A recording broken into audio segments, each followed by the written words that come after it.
Welcome back. As the name of the stream suggested, we're going to be designing a room today. Specifically, we're going to be designing Russell's bedroom, which is actually a closet. So it should be fun. I already kind of have a pretty clear vision in mind for his bedroom closet. Marshall, you're a bit quiet. Okay. I moved the microphone a bit closer. Loud music. Okay,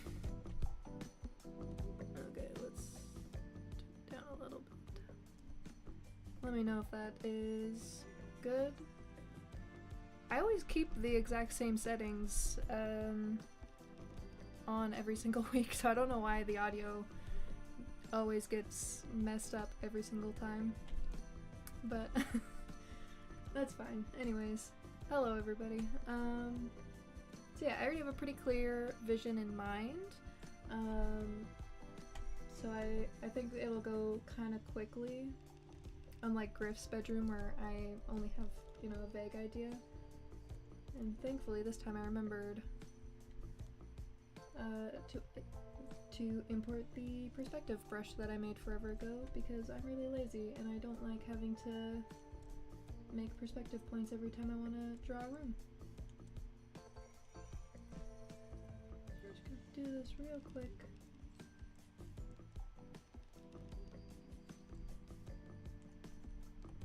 That should be good for there. And then we're just going to duplicate that and flip it over. Move it over there. That's probably gonna be good. So yeah, his bedroom is basically just a closet, so in general it's not anything too crazy. However, I picture there being one large shelf kind of halfway up the wall, so for him it's kind of like a lofted room. For anyone else it's just a closet with one shelf in it.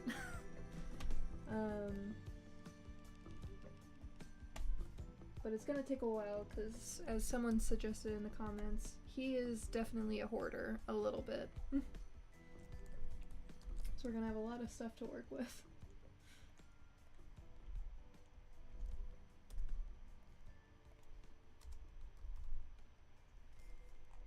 Perfect.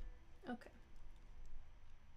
I had to kind of remind myself of what I'd already drawn for his bedroom. I've done a couple of different sketches. I had one old one of like the room when Hazel and Russell were sharing a bedroom when they were younger. And it was pretty rough, but there were some elements in it that I really liked. And then I have like the little desk that I drew for him in one of the more recent shorts where he has like the little desk set up. So we're gonna include that, but I just want to quickly make the walls. I also had to look at the Red Deer household map that I made forever ago. And his bedroom shape was, or like the closet shape was kind of long with the door on this end.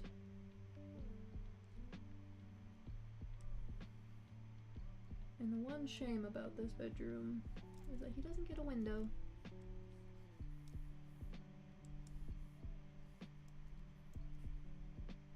And it's gonna be a pretty like long room, or very tall room.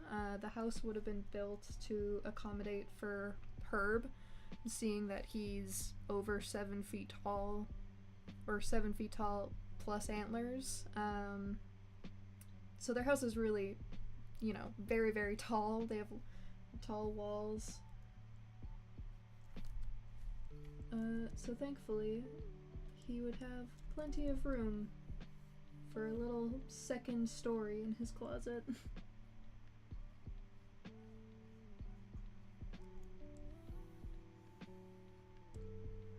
Okay. And the shelf wouldn't go all the way to the door, because then, you know, he wouldn't be able to get up there. What if you gave Russell a climbing wall? I had that exact same idea. I don't want to put a ladder because that would take up kind of a lot of space when he already doesn't have too much. So there's just going to be like little notches in the wall that he just climbs up because, you know, he's good at scurrying around the place. So I think I want the shelf to start about here. So come across to this side. If we follow this line, it'd be about there. So it'd be about here on the other side. We're just gonna get this basic shape down kind of quickly. I don't imagine, even if he had stuff up here, that it would weigh very much, so it's probably just, the shelf is probably just kind of bolted into the wall.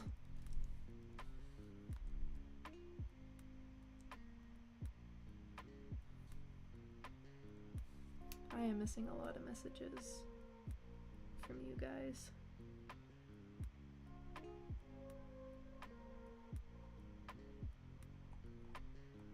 I don't know where pizza rolls came in, but I'm gonna ignore that anyways. Okay, let's erase this guideline. And we don't need this front corner of the wall either.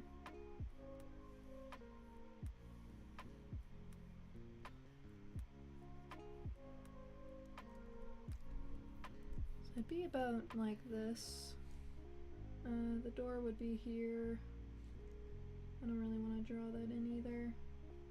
It'll get in the way. It's not important.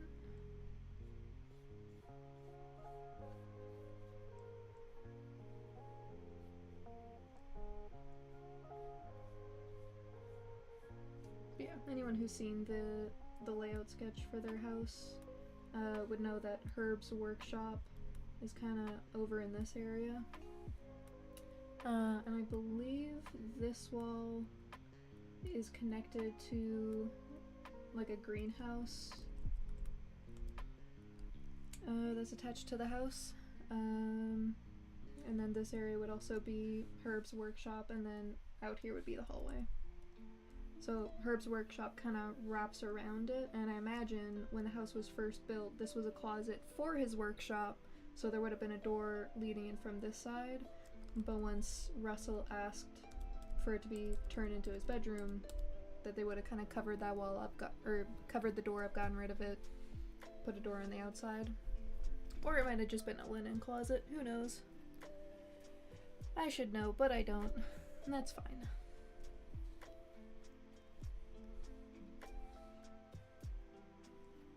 Okay, I'm just gonna clean this up a little bit. I'm stupid, I put it on the perspective point. Classic. That's fine. We have to redraw it anyways. We can just take this one.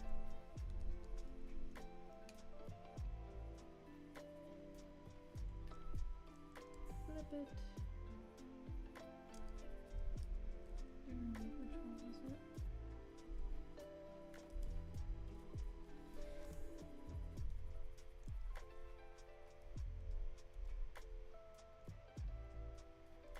Take this one, transform and flip it.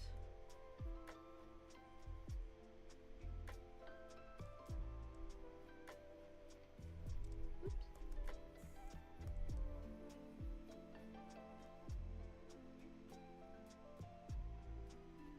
And line it up like that. There we go. And now we're gonna lock these layers so I don't accidentally draw on them again, because that was dumb of me. Well, that's fine.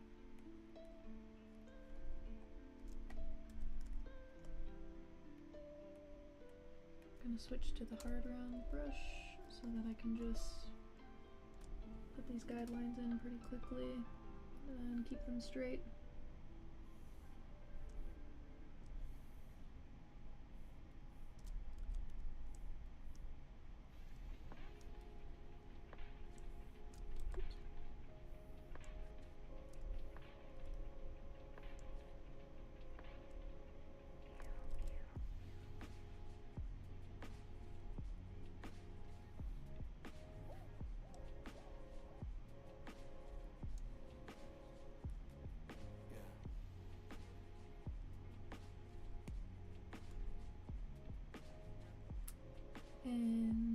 are talking about imitation crab, which I kind of like imitation crab if I'm being honest. Kind of tasty.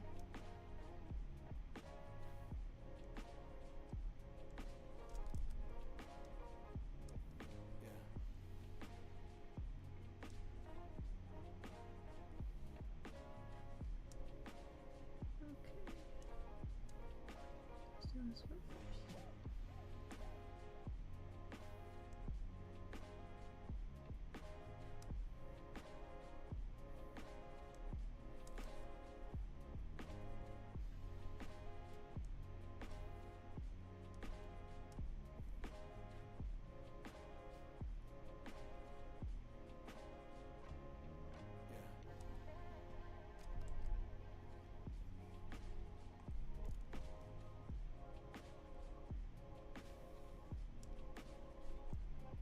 Okay, good enough.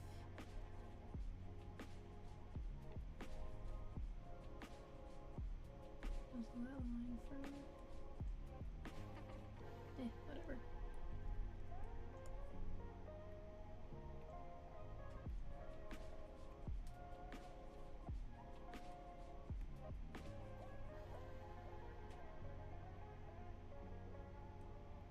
Just gonna bump the opacity down a little bit more so I can see a bit clearer.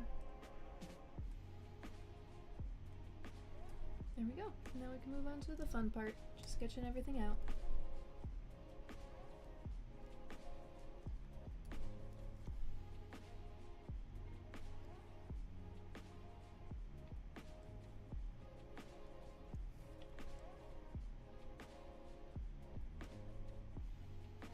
You guys are talking about teriyaki, it looks like. Don't know why, but that's fine. Okay, so I think we should start with his little desk setup. And I saved a picture of the one I drew for the short, so I'm just gonna pull that up really quickly.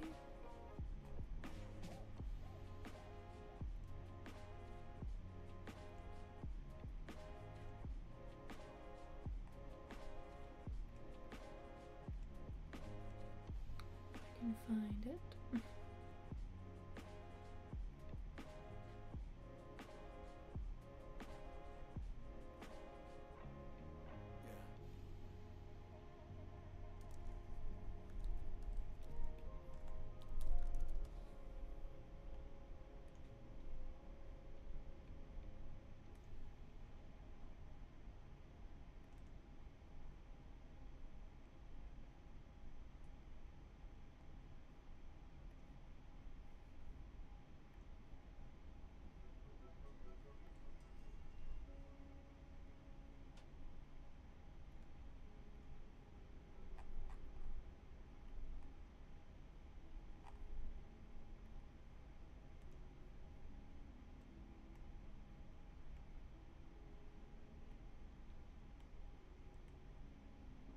There it is. Okay.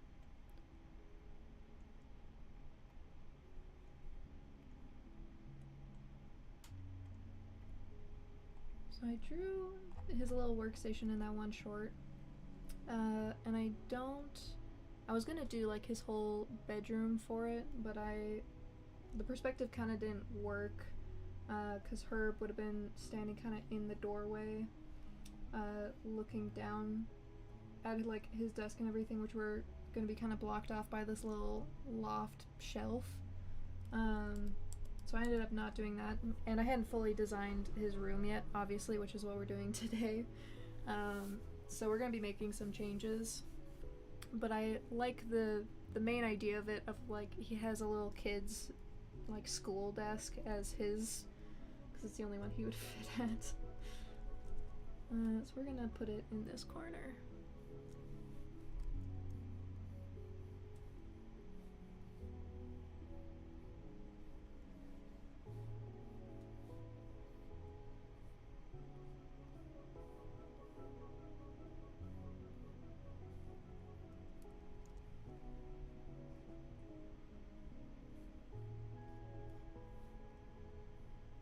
I also don't really eat beef. Yeah, that's true. We eat only game meat. So elk, deer, and moose. We don't buy any red meat from the store. We basically only buy chicken. Question, what is up with the glowing spots on the animals' bodies?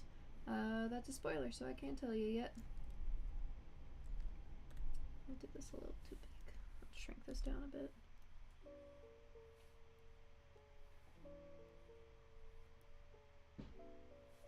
We're doing it pretty rough for now, so we're kind of following these guidelines. They're good to keep in mind, but we're not gonna like strictly follow them.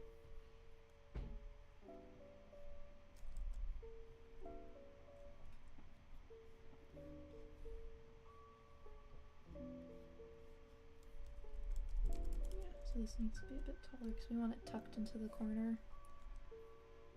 Let's sketch it for now.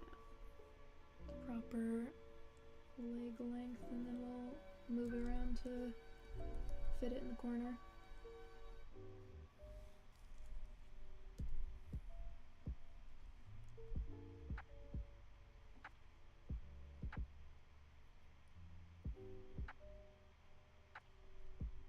Your days are numbered, moose number 1 and moose number 2.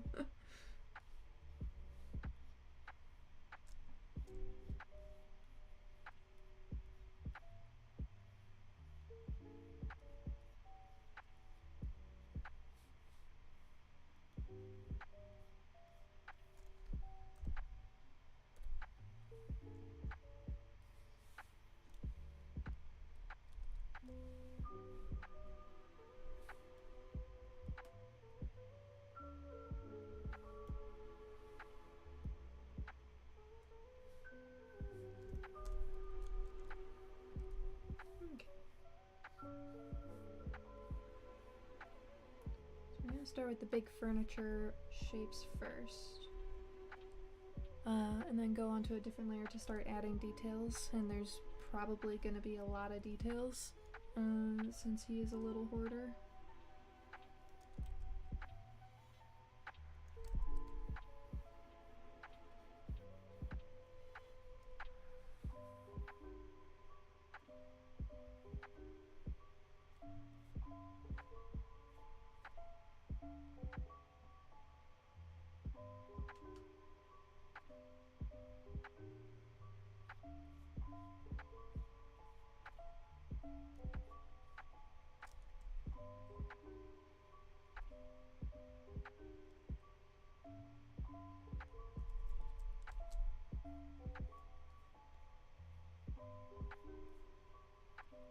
Are there big cities in Graycove, kind of like how Real Kingdoms had small rural villages and cities? So for the Graycove like area, the town of Graycove would be the biggest settlement in that area. There would be smaller like hamlets and stuff in around there that are still in like the Graycove region. There would be towns larger than Graycove in other areas. But we're not really getting into that, if that makes sense.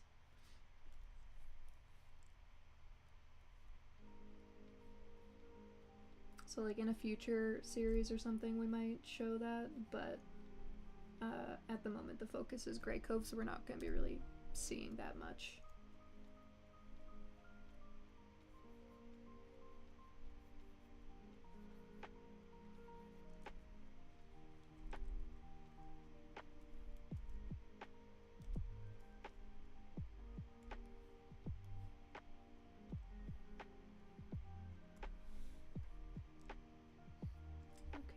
Has a little, kind of like a tiny coffee table next to his desk.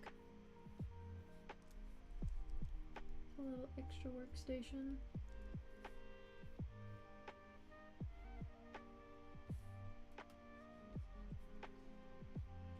One of the issues with trying to draw Russell's bedroom, hideouts, anything else that he has, is that his whole thing is that he's kind of like a tinkerer. He likes taking tech apart and like learning about it, doing stuff like that. And the issue with that is I know nothing about the inside of like, let's say, a radio and how it works and what bits do what. And writing a character that does know that stuff is kind of hard.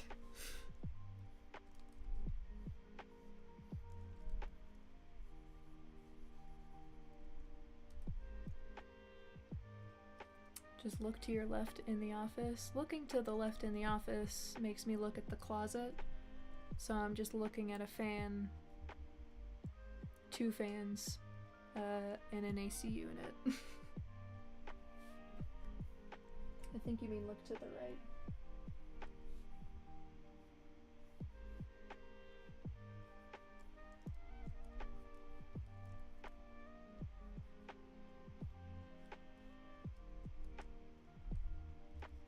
But also, yeah, the AC unit. Yeah, but I'm not seeing the inside of the AC unit.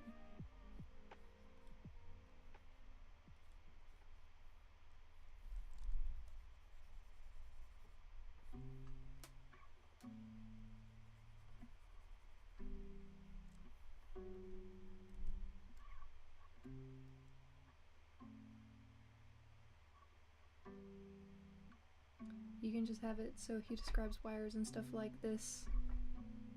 Gizmodo plugs into the Scoobuddy Dink, which causes the Blinky to move. Yeah, that's 100% what he does. You're correct in that. He just makes up his own words. Well, we got a hammer there, cracker open. Absolutely not. We're not buying another AC unit for the house. Oh, I drew this a little too wide. The leg would start here.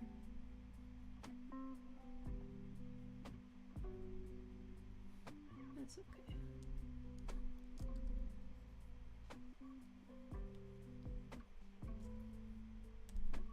We don't need it. We desperately need it.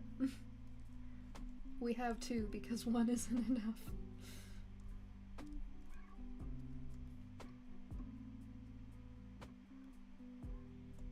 One for a whole house is not very efficient. Yeah, we're in a trailer. It's just that in the summer, because the insulation is not great, it gets really, really, really hot in the trailer. So like with one AC unit, it can kind of only handle half of it at a time. So we have to like put a sheet up in the hallway to like keep the cold on one side of the house.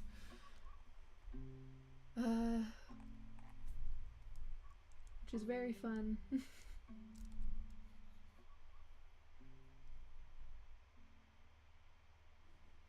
The secret to drawing tech is that everything is just rectangles and lines. No round corners unless it's a wire, pretty much. Try writing a character who knows how to work on cars, lol. Yeah, I think I've done that before. Like, I had a character that was like a mechanic, and I realized very quickly what the problem is with trying to make a character who's a mechanic, which is the only thing I know about cars is how to change or add windshield wiper fluid and get gas and check the air pressure on my tires, and that's kind of it. Okay, so I picture Russell having a hammock instead of a bed.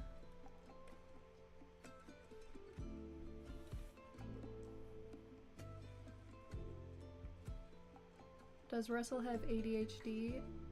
Yes, definitely. They wouldn't have a word for it. They wouldn't have a way to get him diagnosed or anything like that, but he most definitely would have ADHD.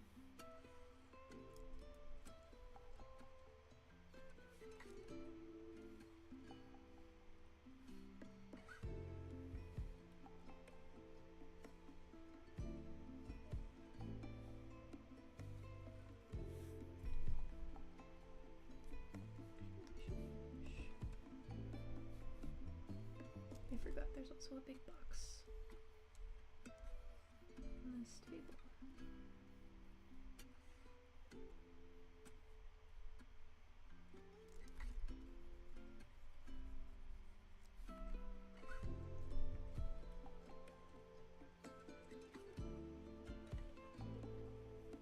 We generally not to call out disorders specifically because they can be very forced feeling.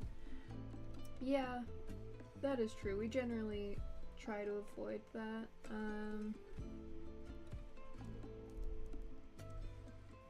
But for Russell, he has a bunch of stuff going on. He's also very dyslexic, which is one of the reasons why he's illiterate. He kind of gave up on reading or trying to learn how to read at a young age.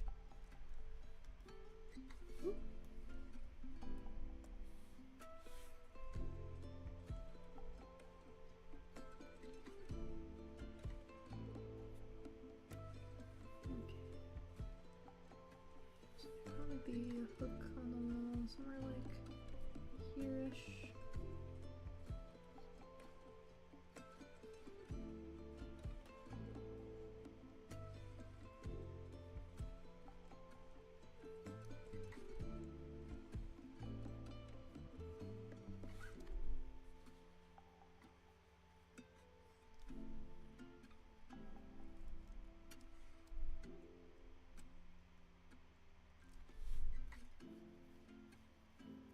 Wow, I imagine it must have been very frustrating for him growing up. Yeah, definitely. And like, he would still have some issues like as an adult,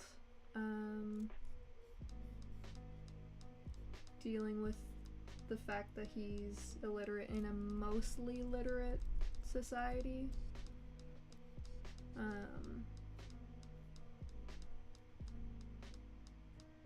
But yeah, I have some scenes in mind for later on involving that, but I don't really want to get into it too much.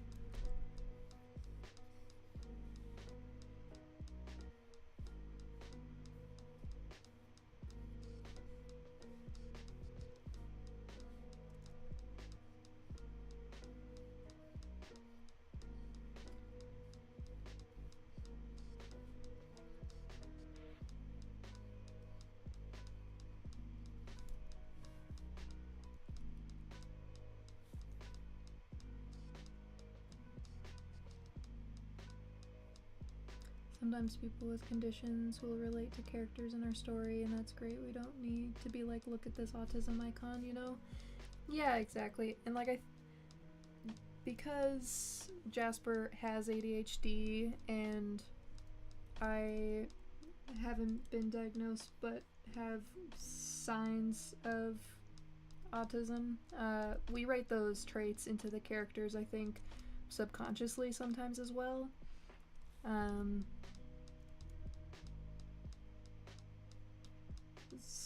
So it just kind of comes across in the writing anyways. So if people see a character and they say like, this character is showing a lot of autistic traits and they find comfort in that, then I think that's really great. But yeah, we don't need to like shove a diagnostic down every character's throat. Especially because we're not doctors and there's a very good chance we'll get, if we labeled a character very specifically with something, there's a good chance we would get it wrong or just inaccurate. Like I said, they wouldn't have a word for it. Saying I have traits of autism is the most autism giveaway ever, darling. Okay, well I haven't been to a doctor, so... and I'm probably not gonna.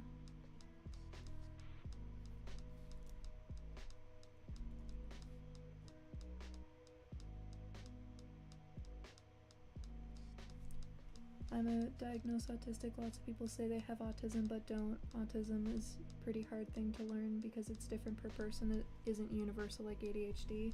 Yeah, 100%. And that's what makes it kind of tricky.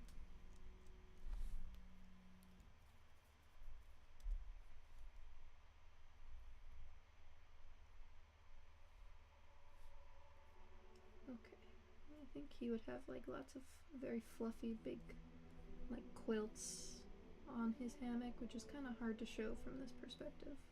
We'll just kind of draw some lumps in and hope they look blankety.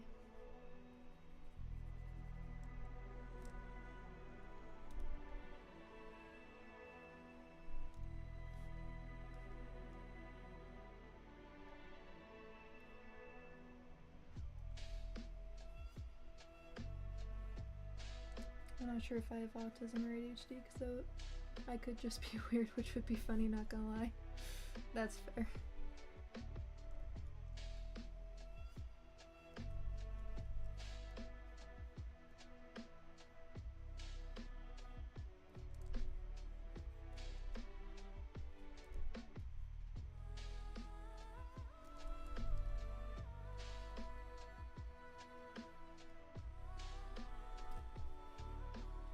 Not diagnosing it makes it feel like the character's personalities are theirs rather than a character being a stand-in for a personality. I mean this as a compliment. Yeah, exactly. So giving them various traits and stuff that can also be ADHD or autistic traits.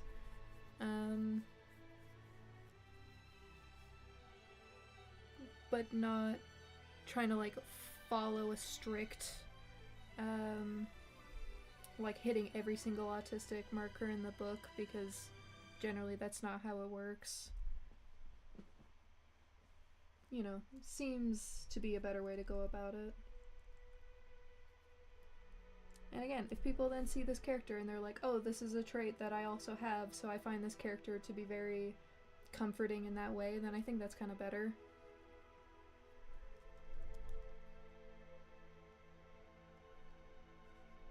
And yeah, like Jasper just said, we used a lot of like Abed and Tina audios for Jack, so now we like to joke that he's autistic, but we haven't really shown him that much in the comic.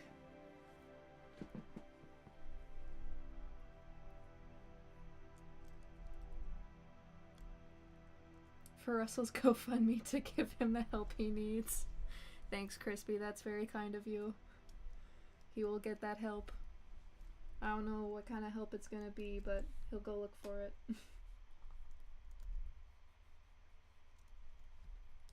Maybe we'll draw like a little pillow or something up here. I'm kind of just trying to make this look like it's cozy. It's kind of weird to draw a hammock from this angle, because it's like right over the horizon line, so we're kind of looking up at it. But it's all fabric, so that makes it kind of tricky. It's not like just drawing a square.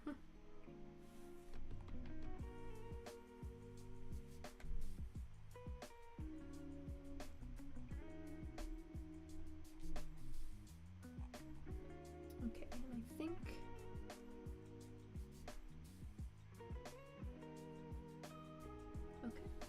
he should have like a little nightstand. I guess it should be against this wall, because I'm picturing him having his like little steps going up this side. I don't know what I want the little, like, if I want just like little handholds. Throw out some ideas. What do you think he would attach to the wall so he could kind of just scurry up and down to get to his bed?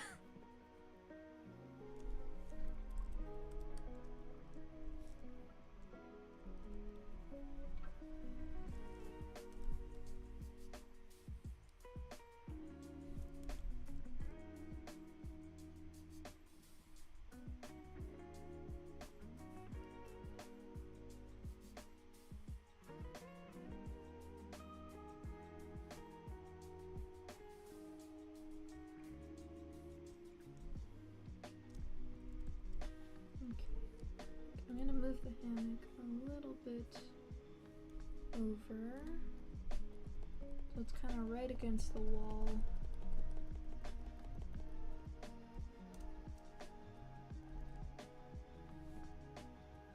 Stolen monkey bar rungs. You feel like his hammock is a little bit high? That's a good point. Maybe we can lower it a little bit. I mean, I am putting a nightstand like right here, so he might just kind of use that to climb on. Little handles, just rock climbing holds he found, wall staples. Stolen monkey bar, old doorknobs. Just bent metal rods for him to grab onto. A combo of handles and rock climbing holds. Mismatched handles. Medium-sized branch. Antler tines from his dad. That's a cute one. I like that.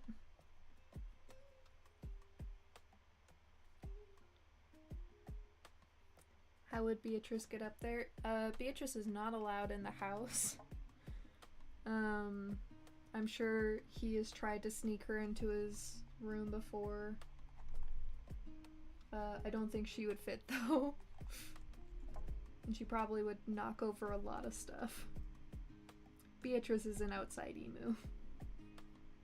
As Herb says in the very first, or I think second chapter, he doesn't want the house turning into a barn, so she's not allowed inside. This is just like a little nightstand he found, but for him it's a whole dresser.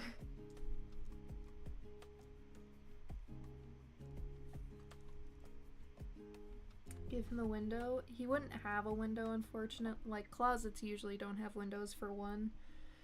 But yeah, in the house layout, I think the closet isn't against an exterior wall. Maybe I'll double check that just to be sure. But I'm pretty sure. Reference images, house. Yeah, so I can pull it up here. This is the rough layout I made for their house. And I need to make some changes, it's not 100%. But his closet is right against like a little greenhouse area.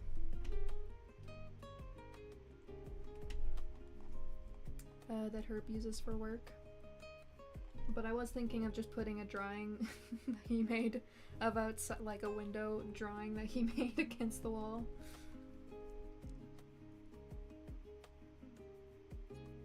If Russell snuck Beatrice inside, I could imagine it being like that one SpongeBob episode where SpongeBob brought a seahorse into the Krusty Krab. Yeah, absolutely.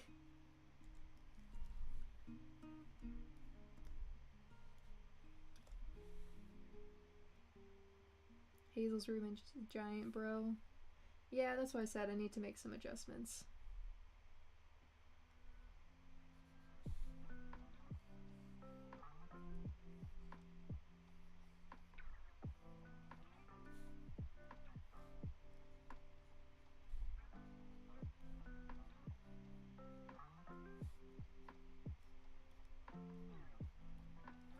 This isn't the best view of the dresser. We're seeing the back of it, which is the most boring side, but I wanted this side to be free for him to scurry up. And yeah, I like the idea of it being like a mix mash of things, so I like one just like metal rung that he got from somewhere.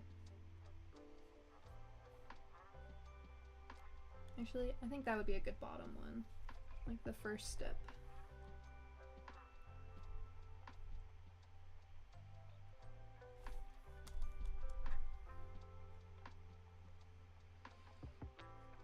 Corner window? We're not doing a corner window, okay?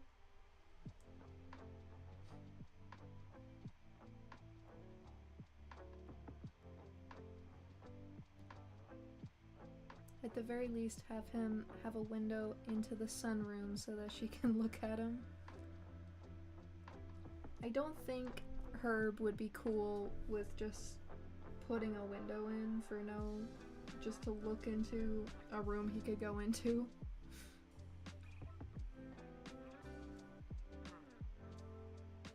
Marshall, just a suggestion, add a disconnected, broken into the stuff at the bottom of the closet. Sorry?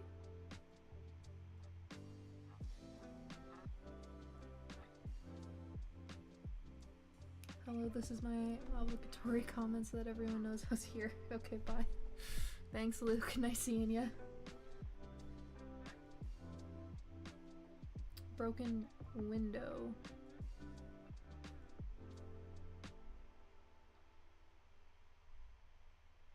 guess you just don't think Russell deserves an emergency exit, do you? Oh, an emergency exit is a really good idea, but I'm not putting it into the wall, but he can have one in the floor. It'll be right here, or right in the corner. So he made a little burrow under the house as an emergency exit.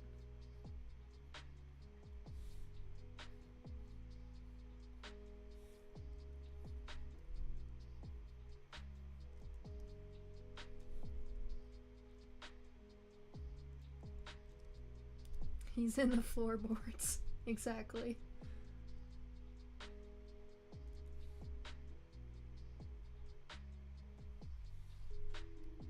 And then he lazily threw a carpet over top of it.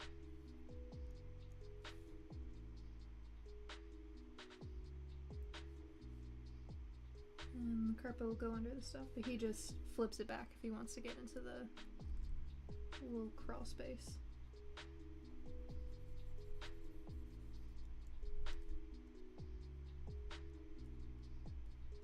Put tassels on it so it looks like a carpet.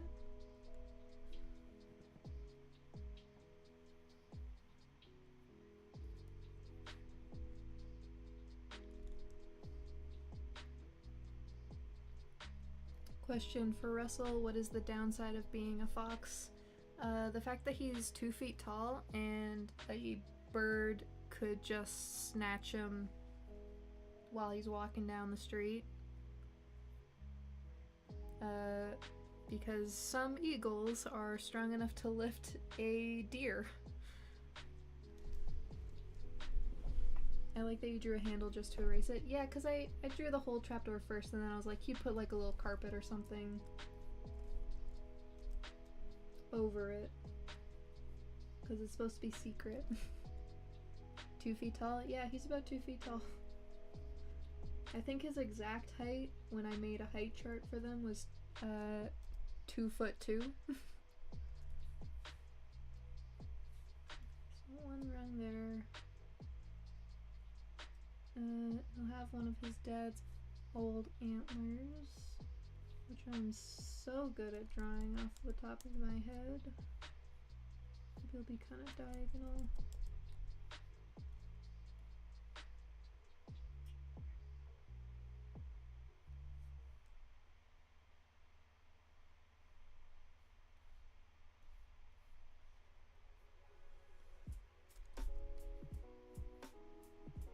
I want those poking down and not up.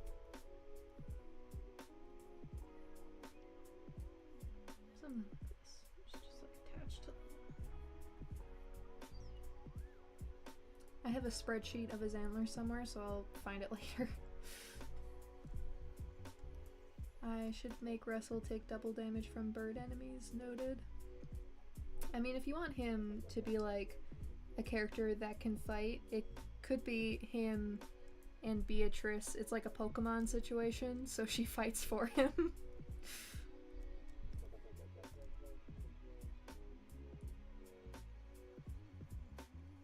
Size accurate Russell plush win.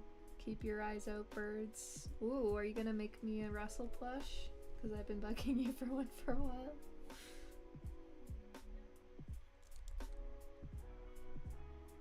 Maybe one of them. Here's like a doorknob.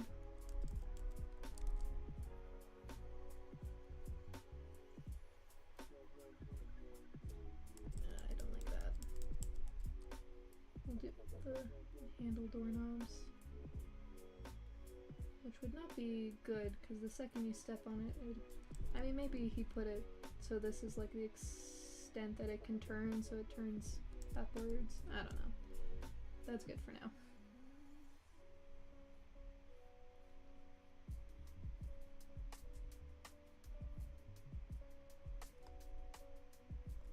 Actually, you know what? These look kind of awkward. I think instead the antler will go up like this, because Herb's antlers are pretty huge, because he's a red deer.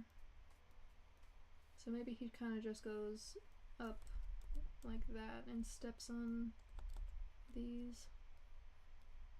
the tines. Something like that.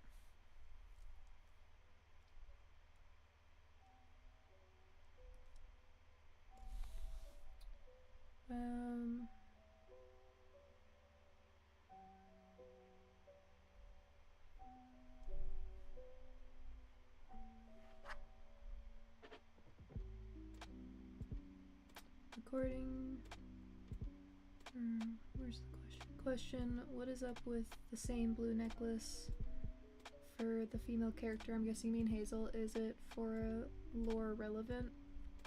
Yeah, we made a short about it, saying that Russell made it for Hazel, and that is true. Russell made Hazel's necklace around the times they were like early teenager, like late child, early teenager age, and it is very, very important to her, so she wears it every day.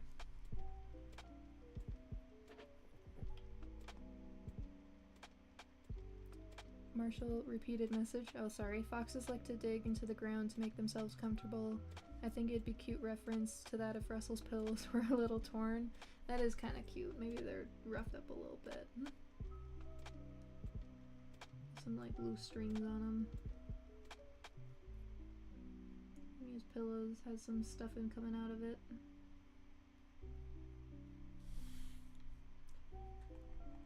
Cute.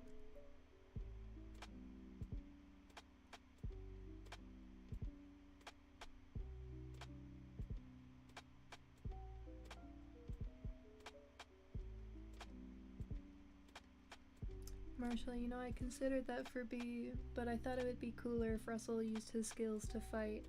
Like he has a crappy makeshift flamethrower, which is hairspray and a match, or an electric attacks, which are metal prongs hooked to a discarded fuse box. Essentially, he is the elemental guy, and I don't think Russell would send Beatrice to fight severely dangerous enemies. Yeah, that's a fair point. I like those ideas, though. That's really fun. Like, he is already the kind of, like, tinkerer character, so it makes sense if that was his fighting style.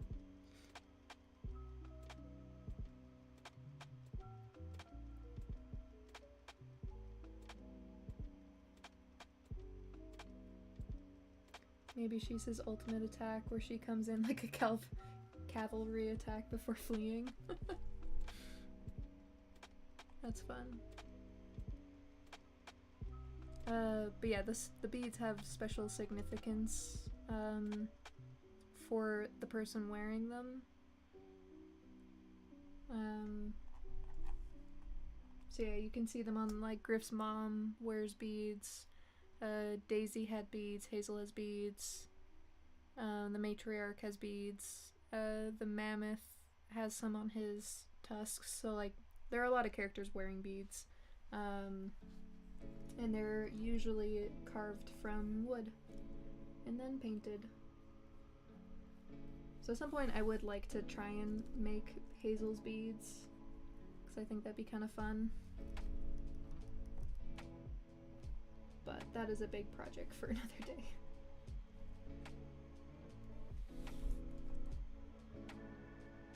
Okay, I think that's most of the, like, big furniture stuff that you would have. So let's start adding some details. Thankfully I have the picture that I did before for his little desk setup. So we're mostly going to be following that.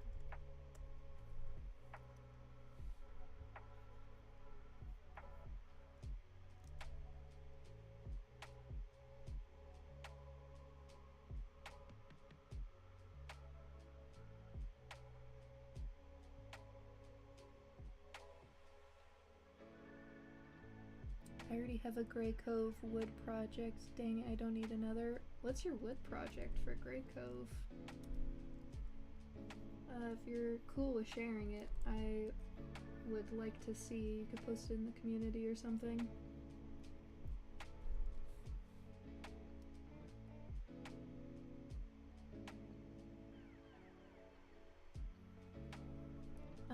But yeah, I would really like to make Hazel's necklace at some point and make it kind of fancy, so getting like a leather cord for it, trying to actually like carve out the beads, and like in my mind the beads have like swirls and stuff kind of carved into them, not super deep, so like I don't include that in the drawings, but I think if they're ever like a really big, like a close-up of the beads, I'd show that.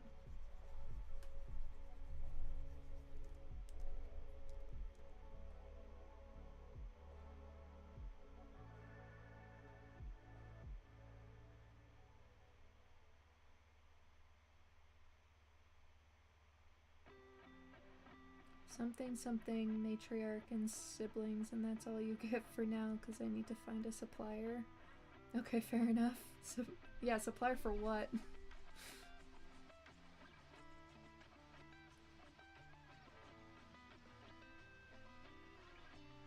Is this Russell's room with that tiny table? It probably is. Yeah, this is Russell's room.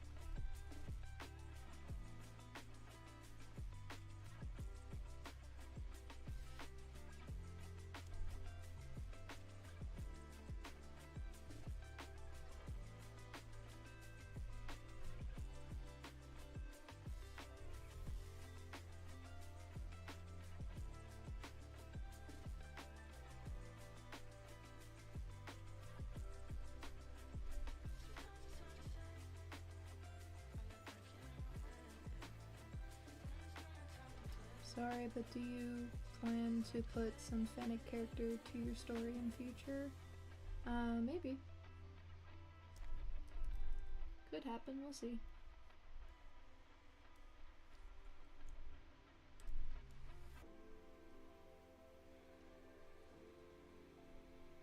Yeah, we don't have anything specific planned, but we might. There might just be like a background character or something.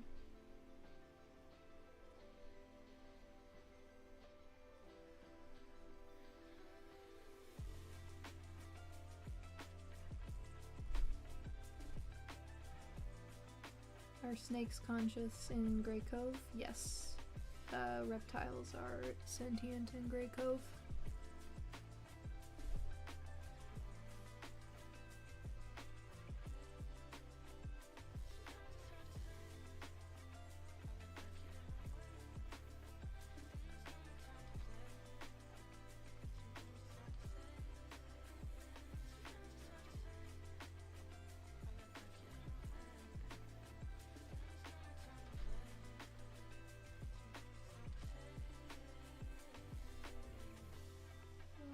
Some screws and wires and just random stuff working with.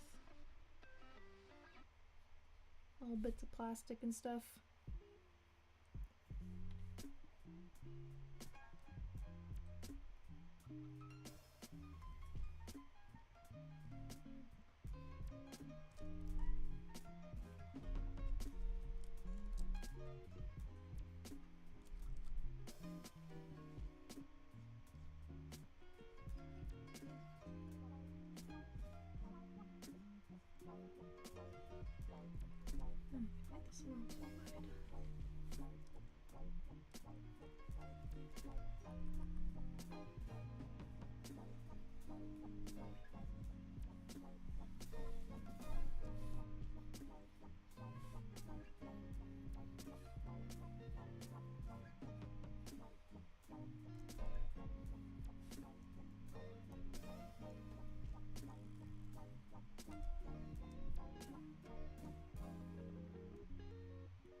I don't know why you guys are suddenly talking about why you like your arms.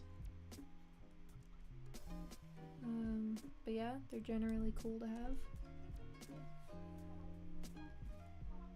I personally prefer them where they are, but that's just me.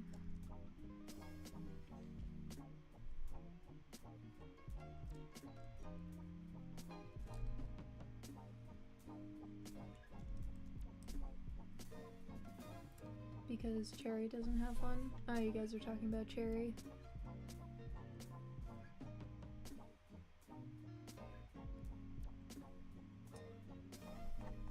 Yeah, I think I missed a lot of messages. That's fine, I always do.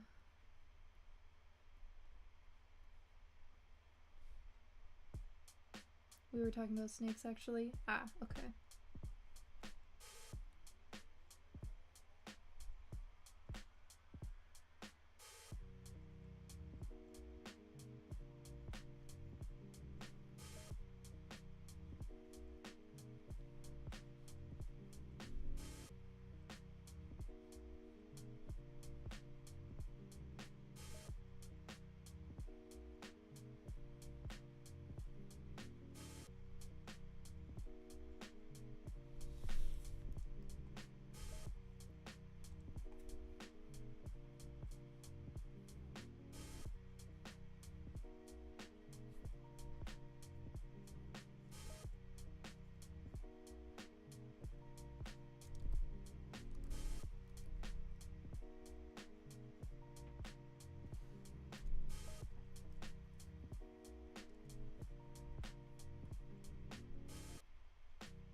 I'm not sure why, but I Like Bugs short has been making the rounds again.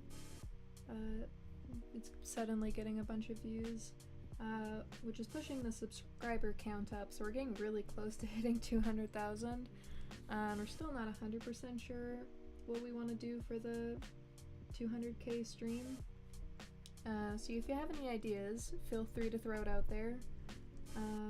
We were thinking we might play Minecraft or something. We're not really sure, but it's been going up really fast. Marshall, can we also see more of Russell's drawings in his room, possibly like his maps? Oh yeah, definitely.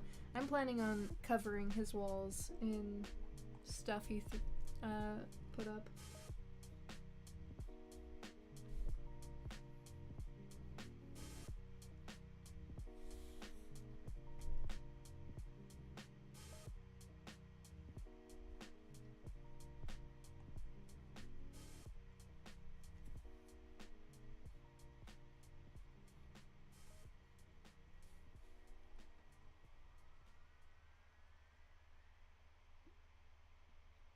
Marshall, we could get more of Jasper voice acting Russell. I think they were the best Russell voice.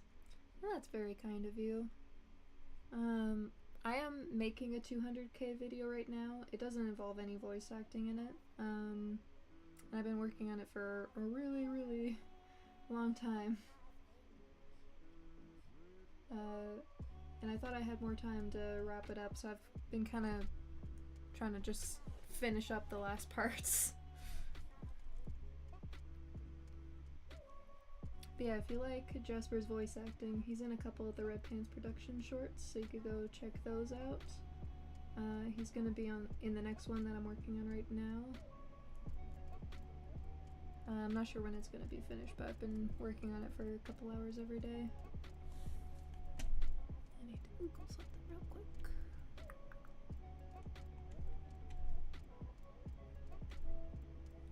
But yeah, for now, our only plan for the 200k stream is that we might do like a Minecraft playthrough, I guess, with Jasper and myself both working on trying to make it like a little Graycove town. But we're not 100% sure yet.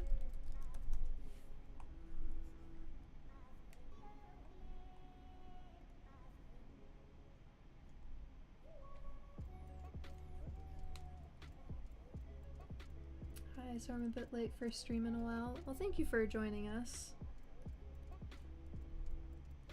50-minute warm showers peak. Yeah, Jasper regularly takes very long showers. He doesn't Thankfully he doesn't shower like every single day or else our water bill would be atrocious. But he has really long, really curly hair, so it's harder. It takes longer for him to wash.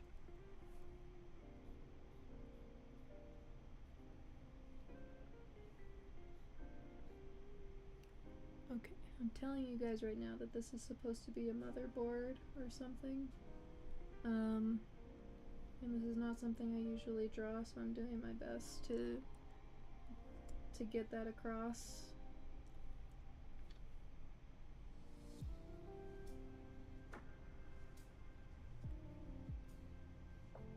From what I can tell, they're kind of just little squares and lines and circles everywhere.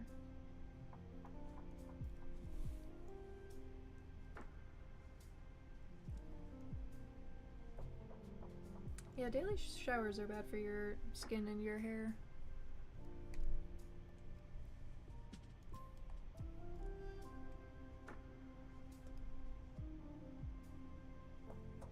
Actually, it is really good motherboard. Thank you.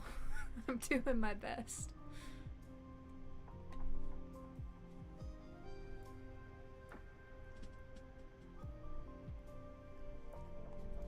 Okay.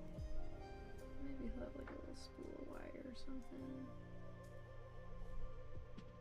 And some pliers.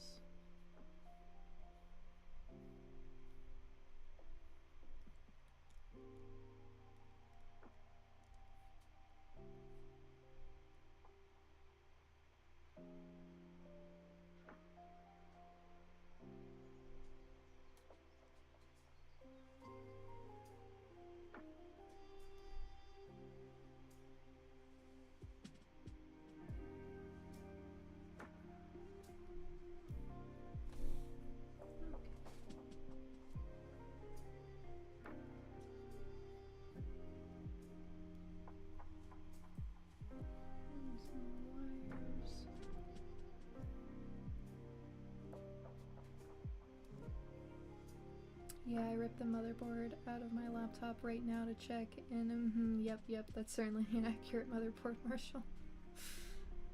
You know you could just Google one, right? Save you the trouble of ripping open your appliances. Motherboard looks more like a desktop one. I don't know the difference. I Googled it. I picked the first one I saw. It probably is for a computer.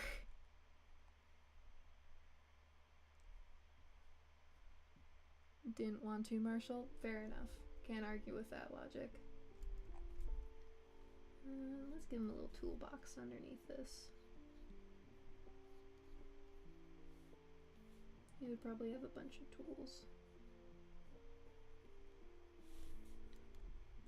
And that way I don't have to draw them. They're tucked away. Okay. Let's throw up some papers and posters. We'll start with just putting some random squares everywhere. They're kind of overlaying each other.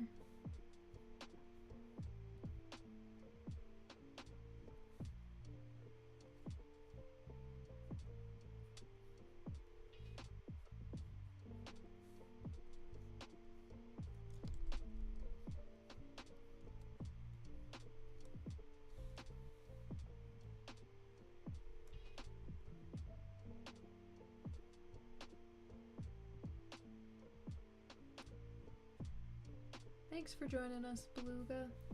Have a good one.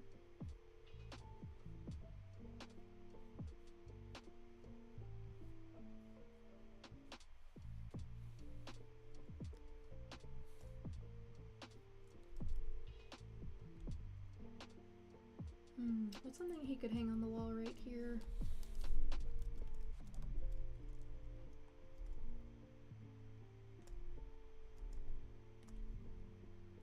I should probably give him some lights.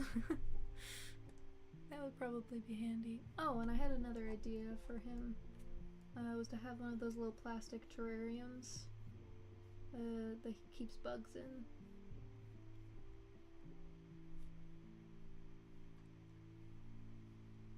A picture of mother. Of course he has pictures of his mom.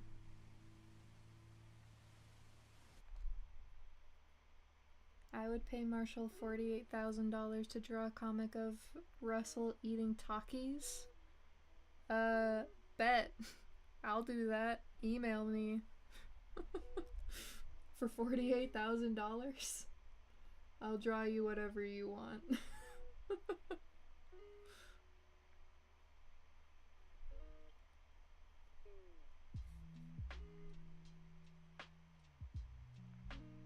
I make $13 an hour and work like 4 hours a week. Give me the $48K and I'll give it back to you. No, it's all or nothing situation.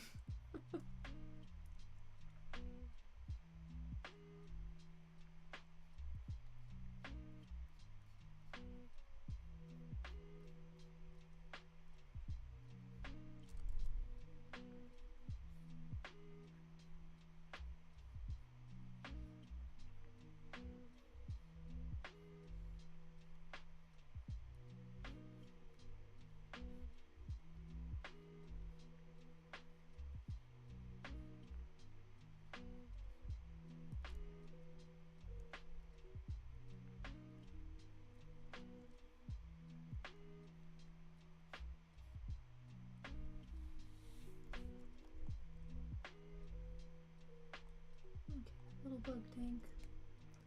Very cute.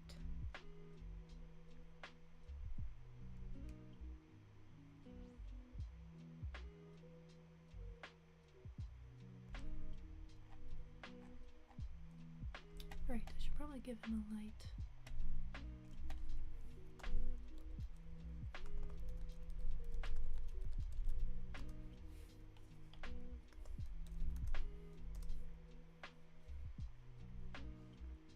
Every single minute this room looks more and more comfy and cute. Excellent. That's the goal.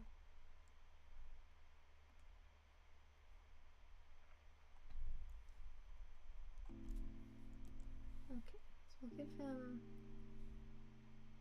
Let's do one little hanging light.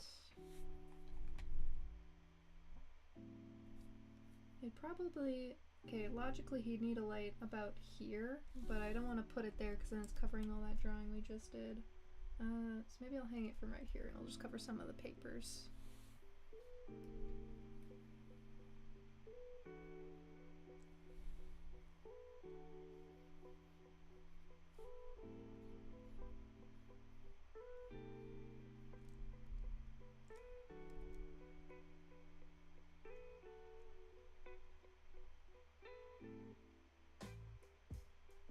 I would fall asleep here if I was Russell's size. Same. Does Russell have a backup plan for if he can't climb for some reason? Yes, the backup plan is politely asking his sister to pick him up.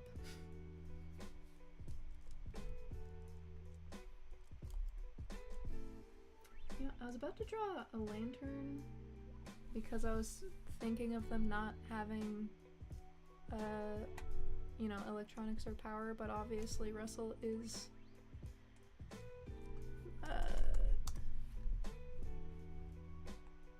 isn't the same as everyone else, and he would probably have something. So let me just look up hanging lights real quick and see which one looks like something he would like. Something battery operated.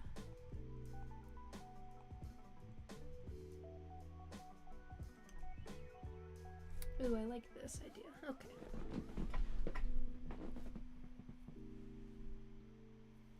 Do you think he asks Hazel to chuck him to his bed like she is playing basketball? Yeah, absolutely. There is a Bob's Burger clip where the kids are playing a game they call Throw Louise, and I want to use that one eventually, and it's just Hazel playing the game Throw Russell. And I think at one point I doodled Hazel throwing him. Actually, I've done a couple of clips of Hazel throwing him, and like sketches and doodles and stuff. You and Bob's Burgers are like Dr. House and Lupus.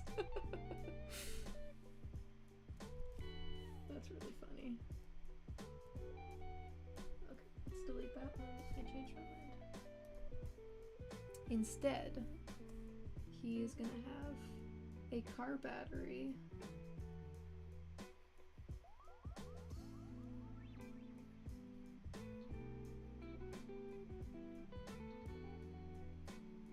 I'm drawing a car battery from memory, so don't judge me.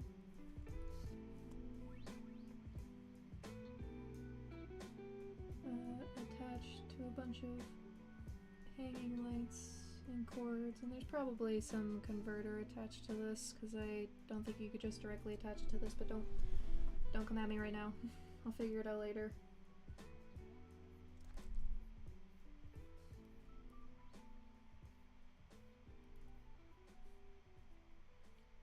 And the clamps.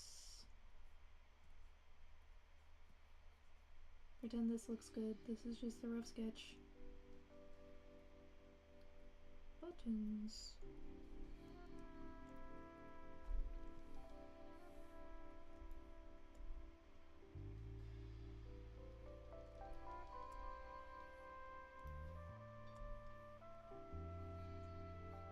And you'd have a bunch of little hanging light bulbs. But like so many.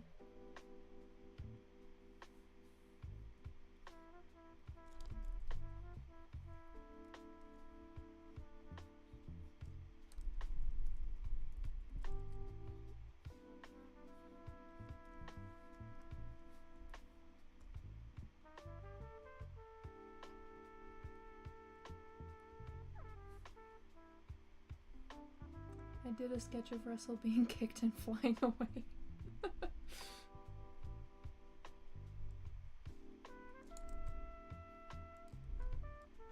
What's Russell's most recent deeds?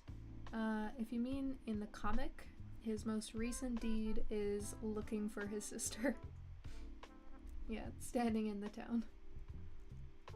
He is currently waiting outside of the barracks where he tried to get past Jack but was not allowed, and is waiting very impatiently for his sister to come back.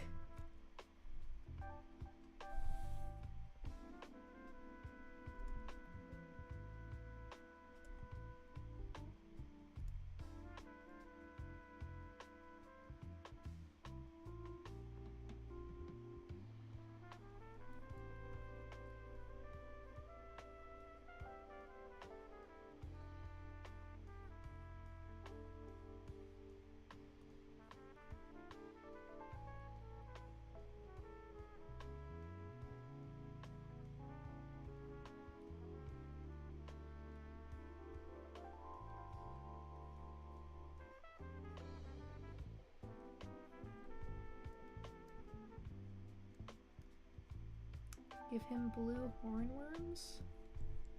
Okay, one sec, I gotta Google that.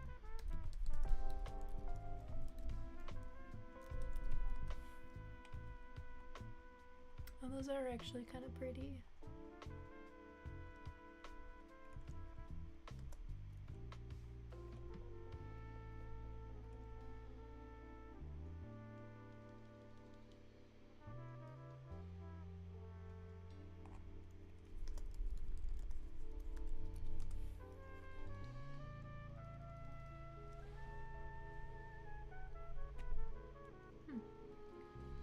He would find these. Google is saying that they're primarily captive bred.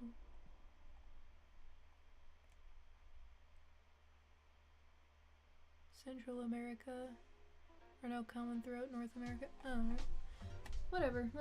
Sure, he has one, and it's maybe he has a couple.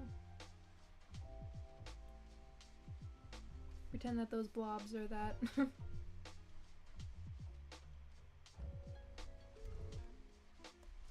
One of these days we'll find someone who likes Hazel as much as Luke likes Griff and Dr. Pepper likes Russell.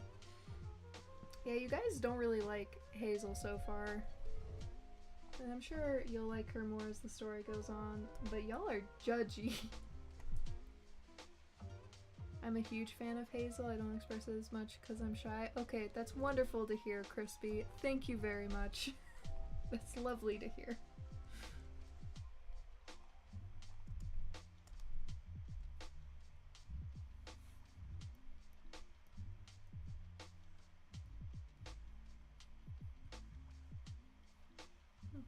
have some more pictures up here. The ones up here, the drawings and stuff that are down here are gonna be like blueprints, notes, maps, stuff like that. So maybe, actually, yeah, let's do a map here.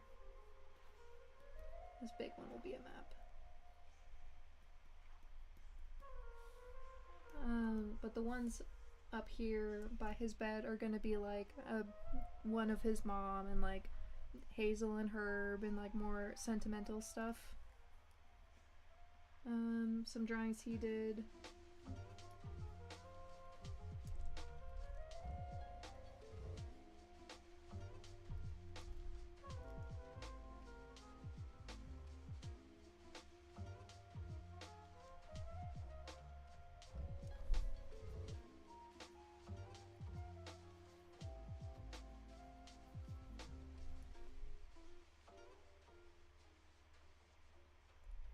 These streams make me feel like a medieval prince in a taffy store. I have no idea what that means.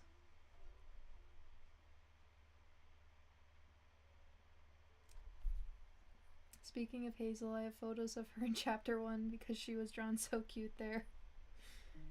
Yeah, I kind of changed her, like her nose especially was a little more sloped, I think. When I first started drawing her, but the front view of that was really hard to draw and like it looked really goofy, and like her front view still looks pretty goofy, but yeah, that's one reason why I kind of switched her design a bit.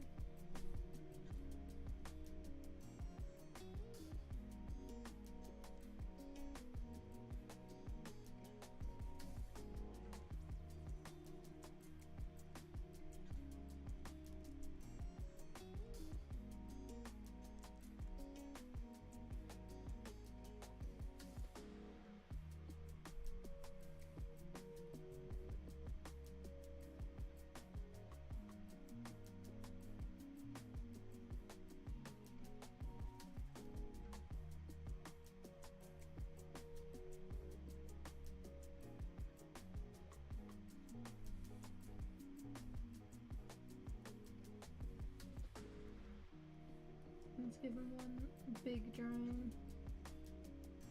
They taped up and it's just a big window because he doesn't have a window and I'm not gonna give him one.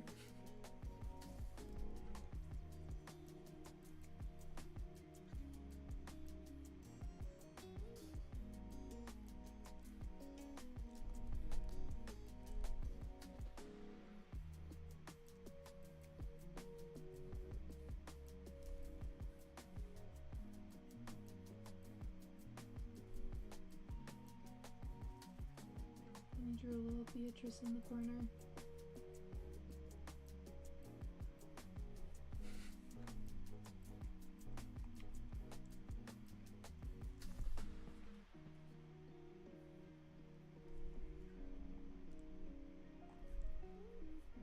And this line is just the cord for those lights going up into the loft area.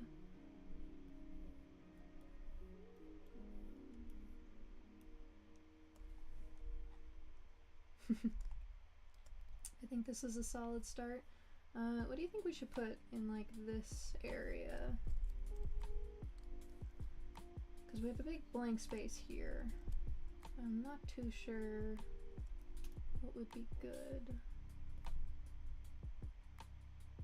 I might not draw anything here for now and I'll just know maybe something is here. Because I don't want to cover up all of this.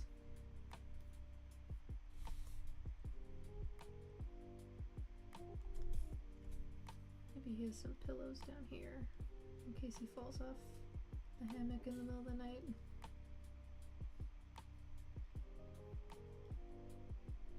Or just a fun place to sit.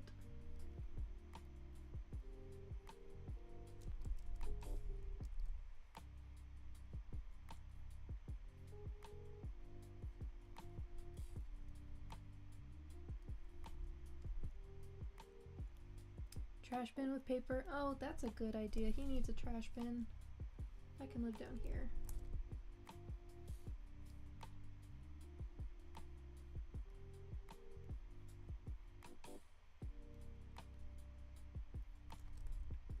one of those mesh wire ones.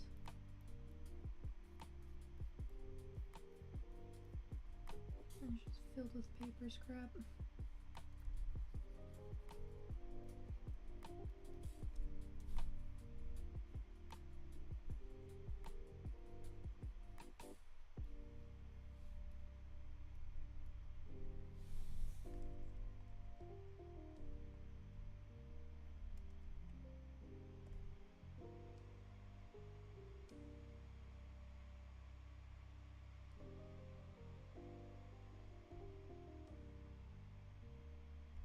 Okay. I think that's a pretty solid looking room there. Obviously this is a very, very messy, rough sketch, but not too bad. Sweet. Okay, just gonna save. I'm gonna take a quick break now. It's a little bit early and then we'll start cleaning this up a bit. But I just need to have a drink of water because I'm feeling very thirsty, and I will be right back.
Okay, I am back. And to answer someone's question, I lost it. They do not propose with rings. They propose with something else. And I will now take guesses. Oh, so quiet? Really? Is that better?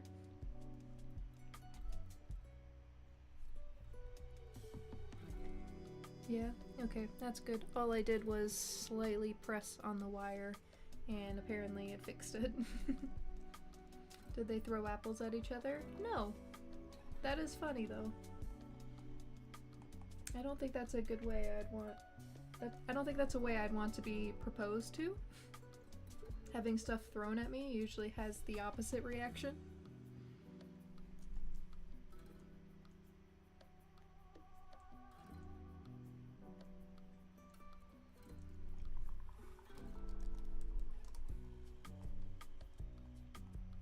Tree bark? No.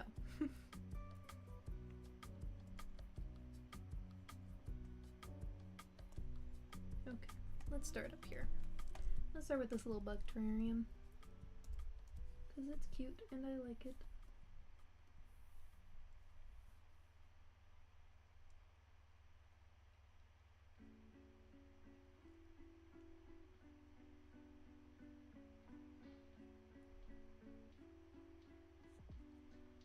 Does the proposal include an item or just an action / gesture? It does include an item.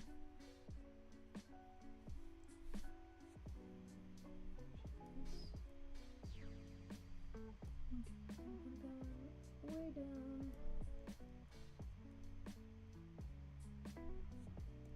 There we go. That's a bit easier to see now.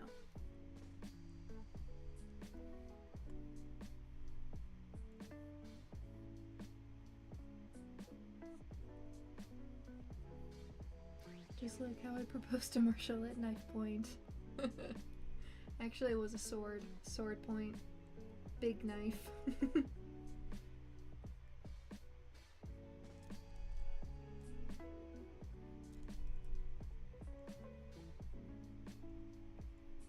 Also a knife. That's true. It was more like a short sword. Like, it's a very long knife.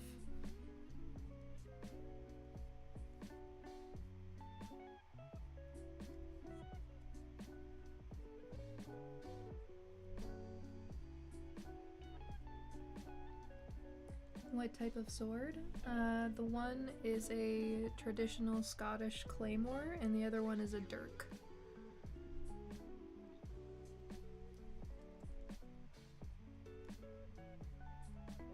Wow, Luke, you popped back in just to say no theories without me.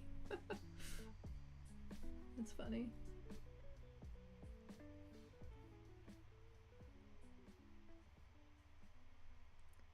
I want to say flower, maybe something of personal importance, like an object that represents their love or something that is deeply important to the one proposing. That's fair.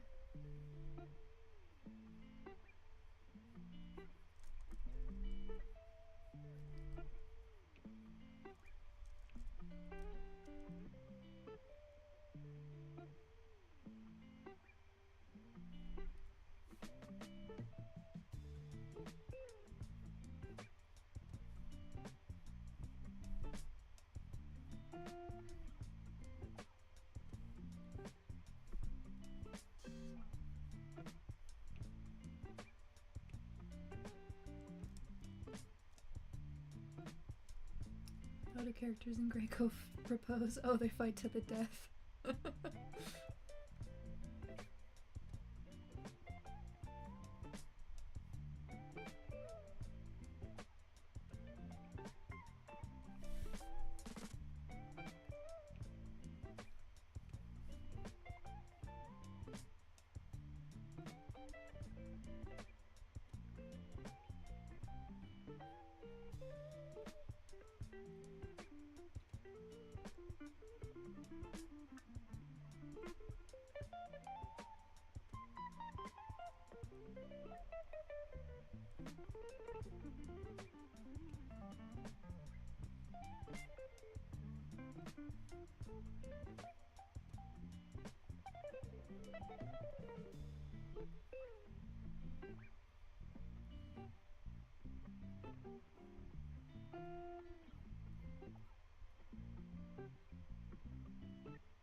I don't know why I thought the first thing I should draw in the cleanup is the bug terrarium, but it just felt like that was right.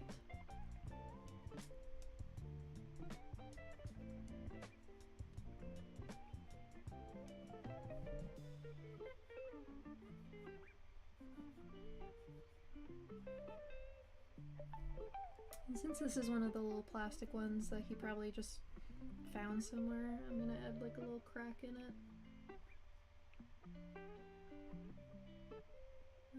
That he tried to tape over.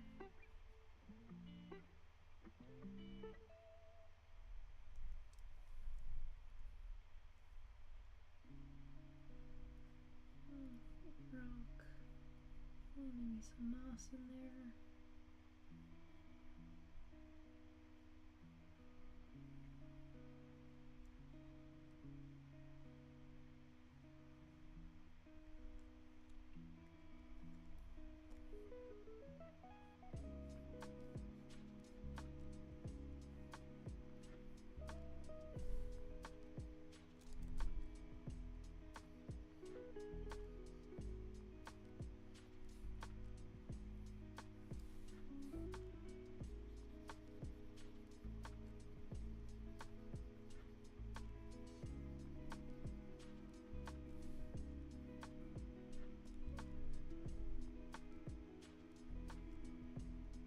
Vance and Iris Griff's parents are unmarried heathens because they were too afraid to fight to the death. But when Iris kills Vance, he'll officially become the wife.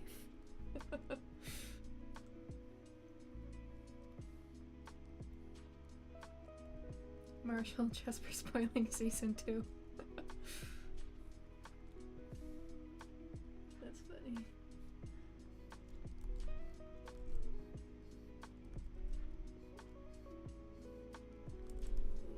Okay, I don't know why this angle is not working for me. Let's try this.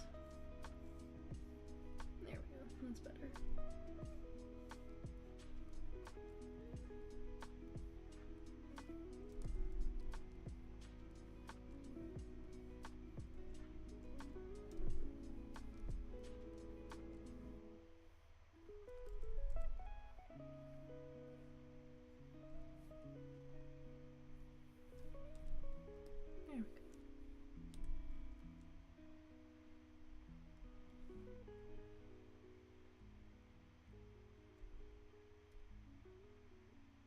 Marshall, please confirm the above sentiment. Which one?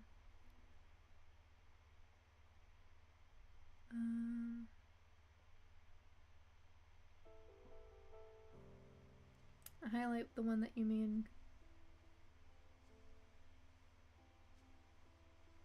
Marriage is a fight to the death. Yep. Canon.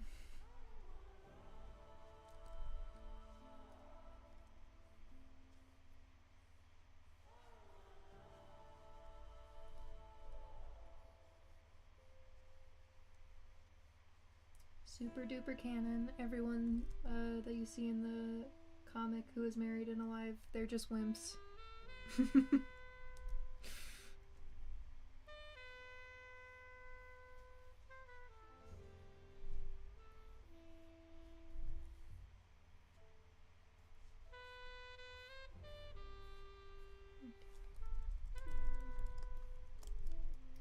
Kinda want it to curve in a little bit more. Like that. More of an interesting shape.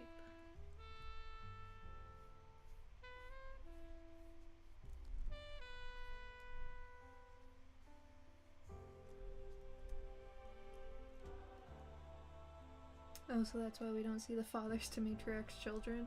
Exactly. She kills them like a praying mantis.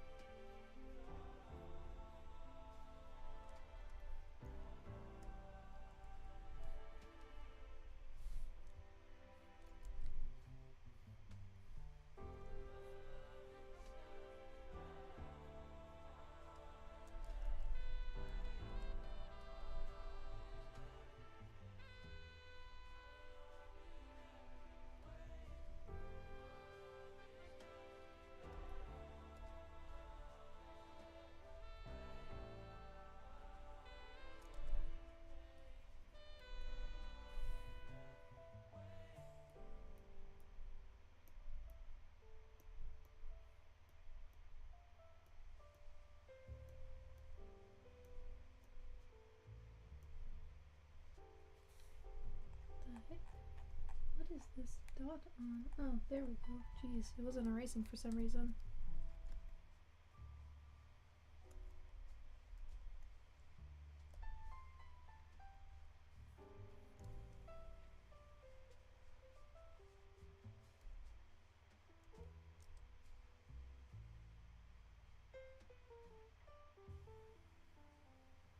Matriarch has a lot of wives because she killed all the men during marriage.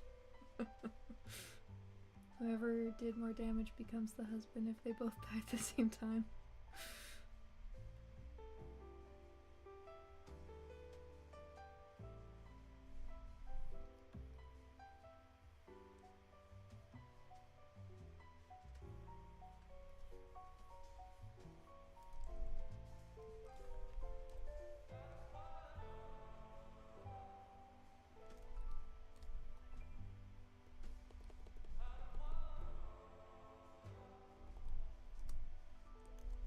I want to worry for people who are just joining the chat, but honestly, this isn't a stretch from normal. Yeah, no, you guys have definitely brought up weirder subjects.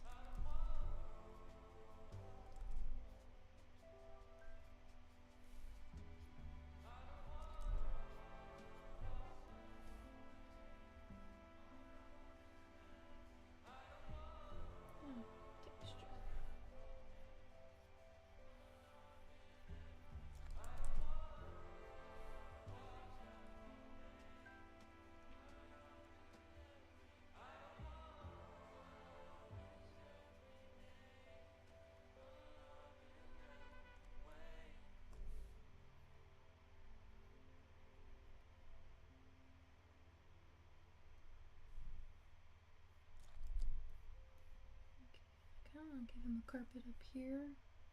Maybe like big oval one. It's kind of under the dresser and impossible to see, but it's there. Just know it's there.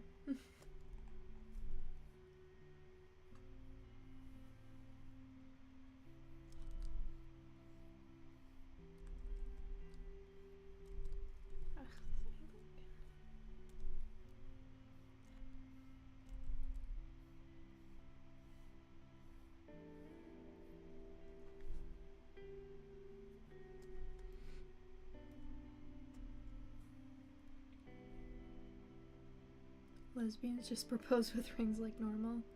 Yeah, exactly. Lesbians are the only ones with peaceful marriages.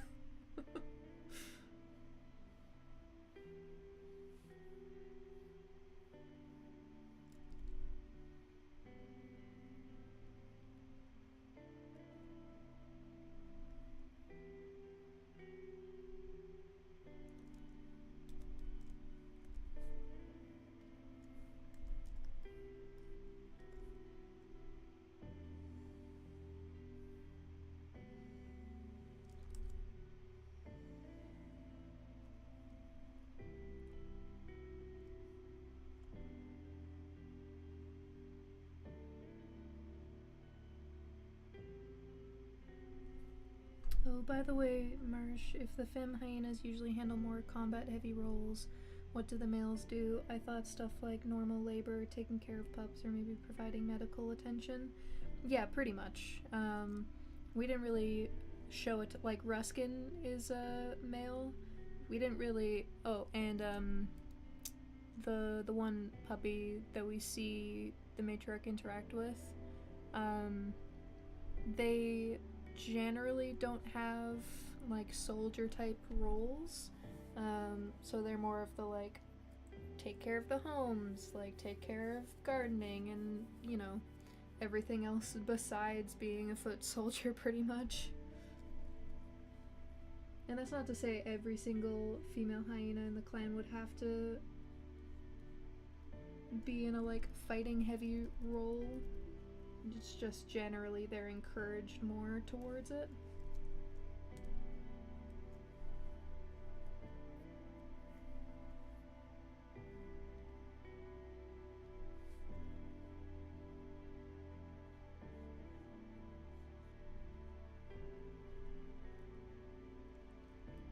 I love the doodle above Russell's hammock. Yeah.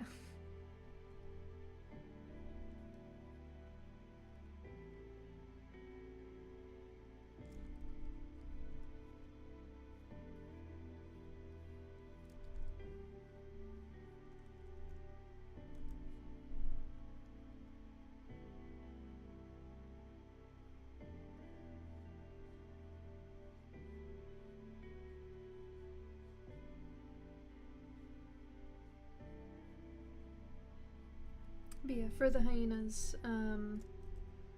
they put more like social weight into your combat ability. So, you know, the strongest hyena being the matriarch. So that's why they're encouraged more so to go into combat roles.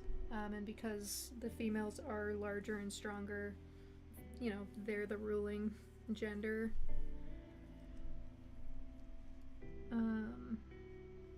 Yeah.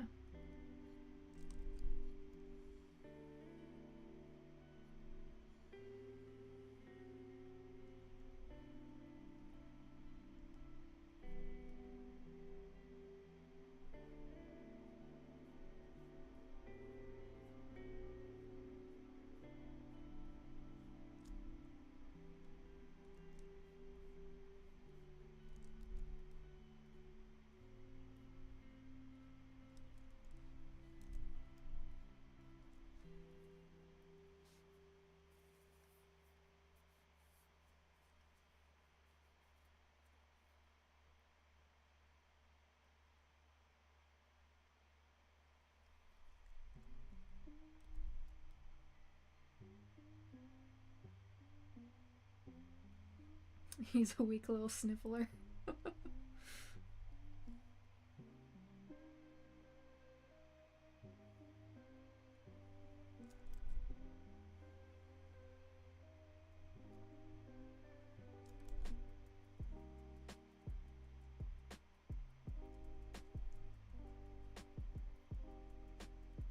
Can't wait to read more Graycove and gather more information for my plan. That sounds sus.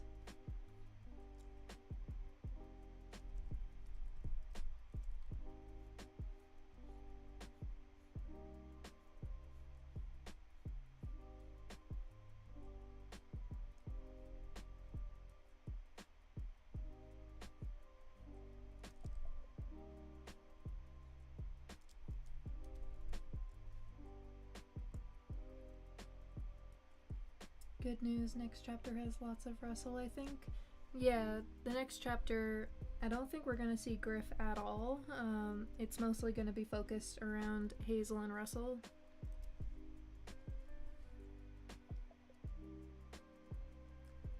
Hey, Dr. Dro. Thanks for joining us.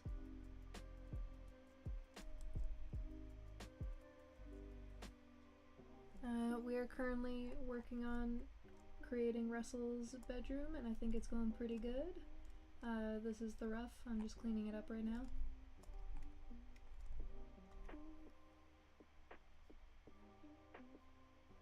Which is gonna take a while because there's a lot of little details, so I'm not sure if we're gonna be finishing this one tonight, but I'm gonna try.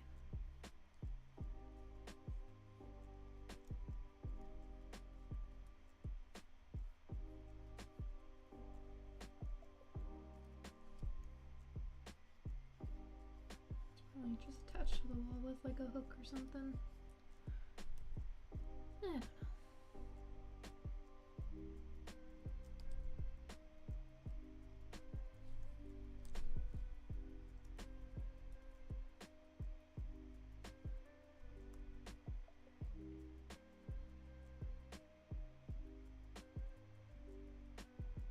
You're feeding the furnace of my desire to draw every time you stream or make a short. I forget to draw and then see you upload or remember to do it. Well, that's good. I am glad I'm able to encourage your artistic pursuit. That's one thing I've noticed. I get a lot of comments from people saying like, seeing the shorts in the comic has made them start drawing again or gotten them interested in drawing, and honestly that's one of the biggest compliments I could receive. It's a really nice thing to hear as a creator, that you're making other people want to create. It's a nice feeling.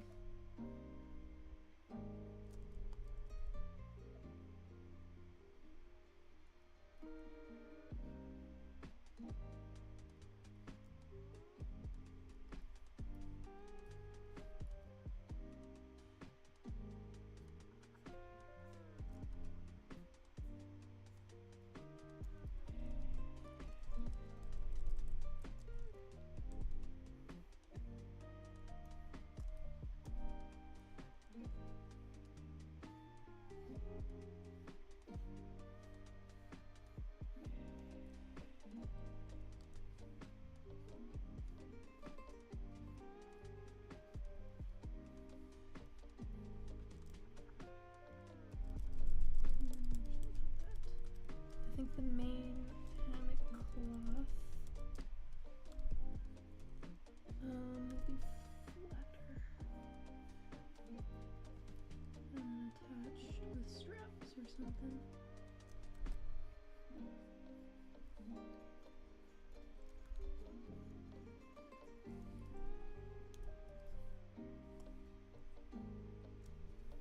Hey Alex, thanks for joining us.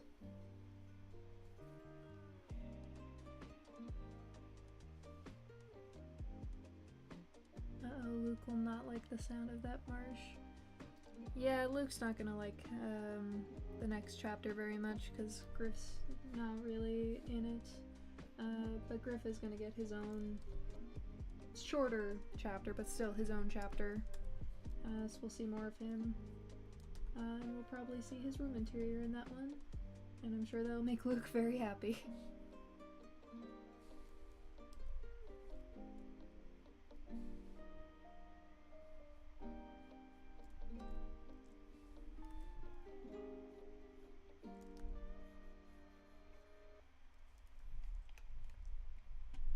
Hey Ben, thanks for joining us.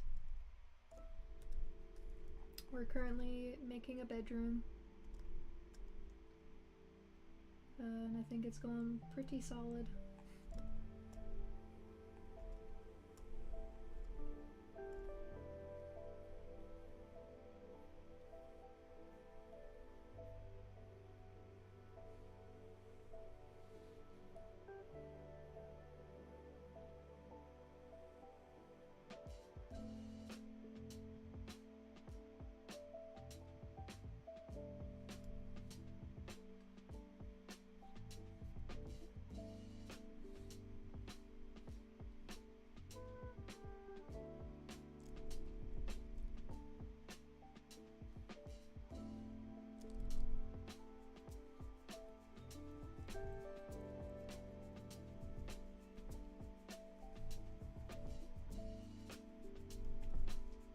Ads are so loud.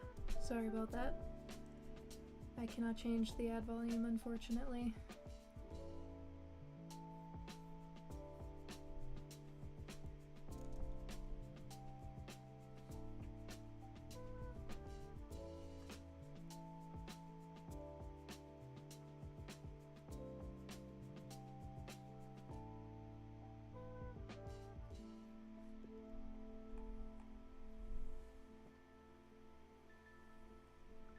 Oh yeah, Jesper has a typewriter.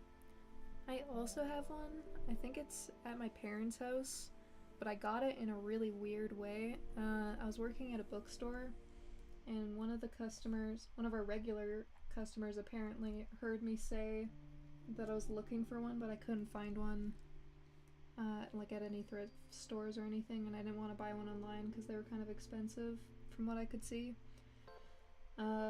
The customer left, went home, grabbed a typewriter, came back, just set it on the counter in front of me, and went like, "There you go," and then left, and I don't think I ever saw him again.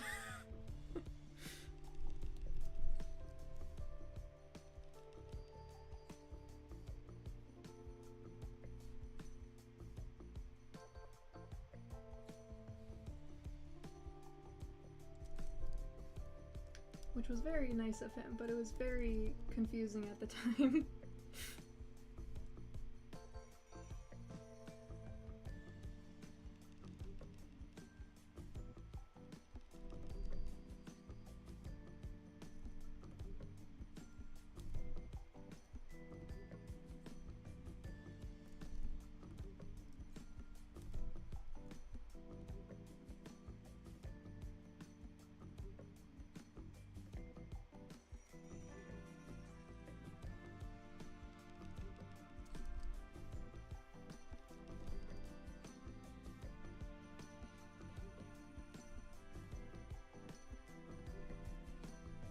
Should we give Russell a little stuffed animal?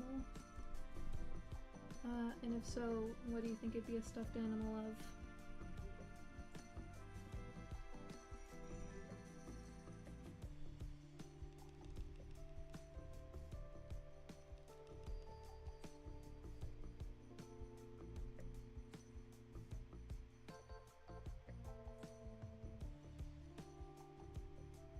No, I'm not giving him a wolf. We're not doing Griff. That would be weird. At this point in the story, they don't like each other.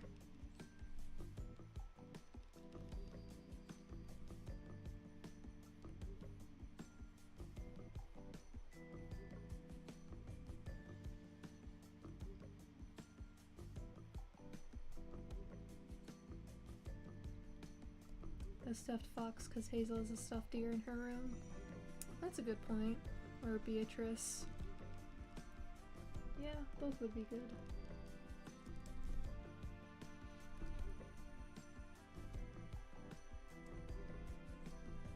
I mean, when I made the little stuffed deer, I pictured Hazel's mom made it for her. So I imagine she would have made Russell a fox.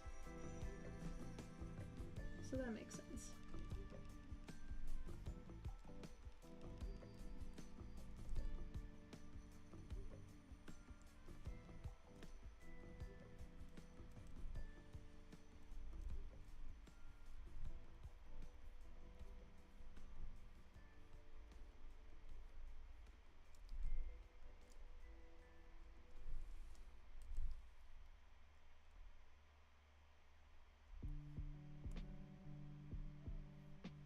What if it was a Jack Stuffy then? No.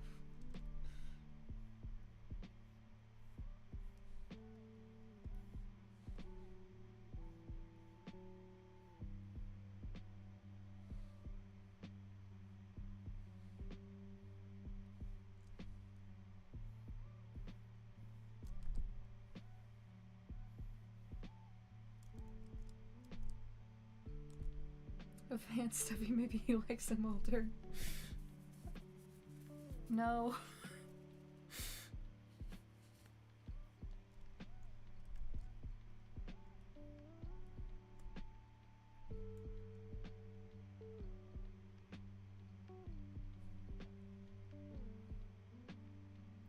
Frog is cute though, do Frog? Maybe.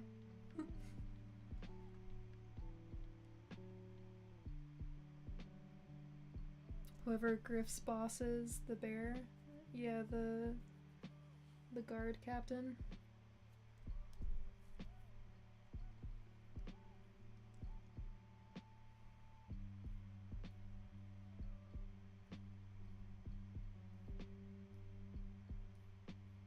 That would also be weird. I don't think he would like the guard captain that much.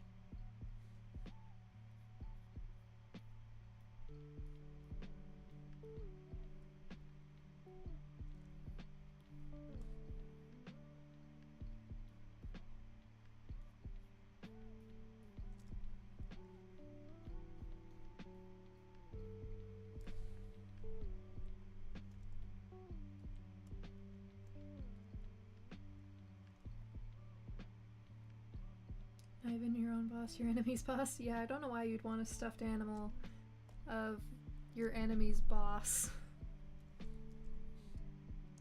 That's a little weird.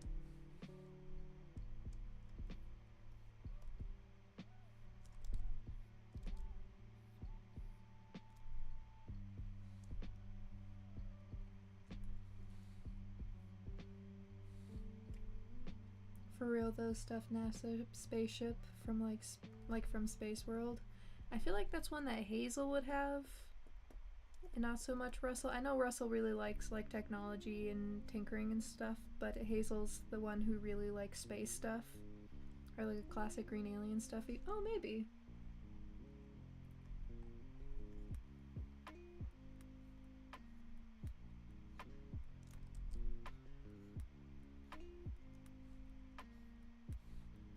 Maybe we'll just give him a couple.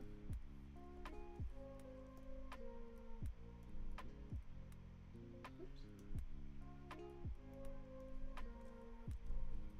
I'm gonna give him, I like the idea of a frog one, so I'm gonna give him a little frog one right here.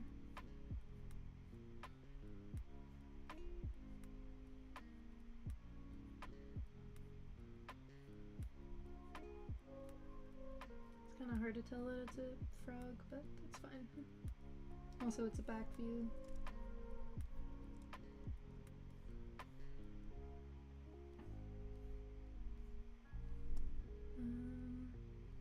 Let's have the other one in his bed. It'll be a fox. And we just see part of it kind of sticking up here.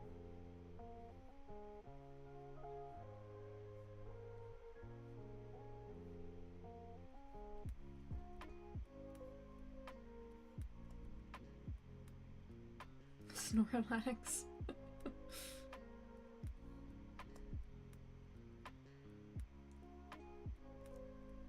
Are there any dash hounds in Graycove? I kind of decided a while ago that we don't really see any specific dog breeds in Graycove. They do exist, and we might see them at some point, but not. There might be some that we see kind of around, but at the moment I don't have any specific plans. But I did have a plan, like an idea of specifically a dog community. But there aren't really any house pets in Graycove for a specific reason I'm not going to get into.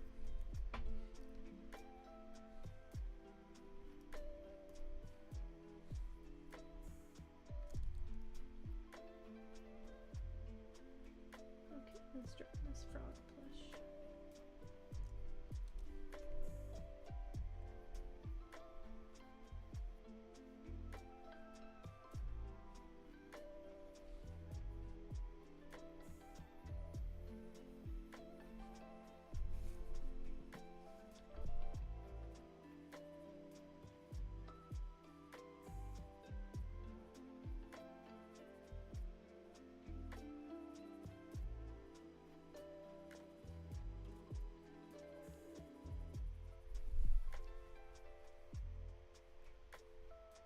Do domestic animals exist in Graycove World?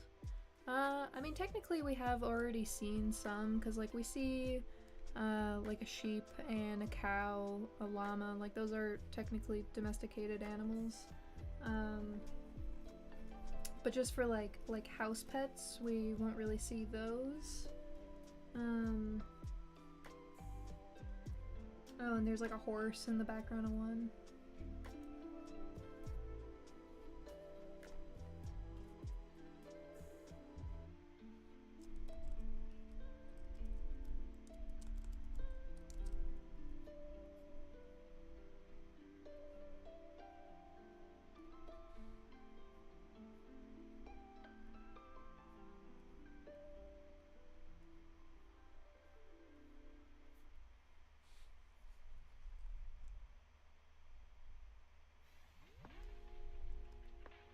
Wait, is that seriously a drawing of a window with Beatrice? Yes. He has a poster on his wall that he drew, and it's just a window with Beatrice because he doesn't have any windows because his bedroom is a closet.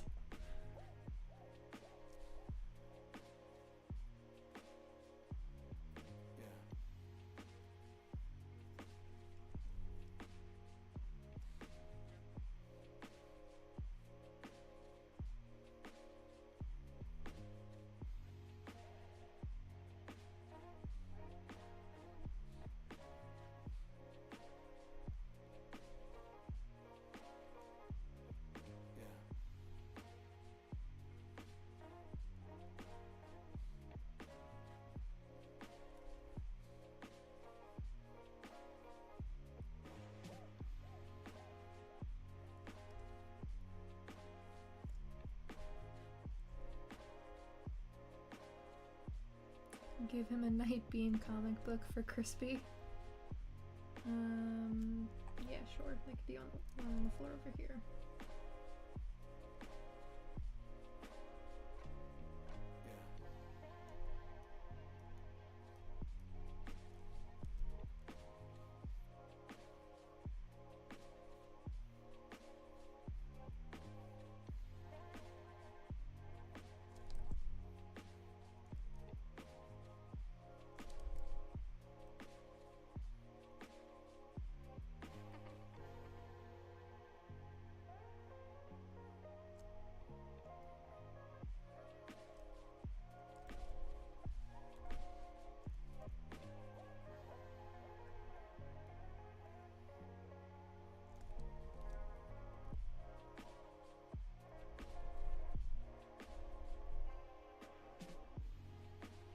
Hi everyone, this is my first time visiting the stream.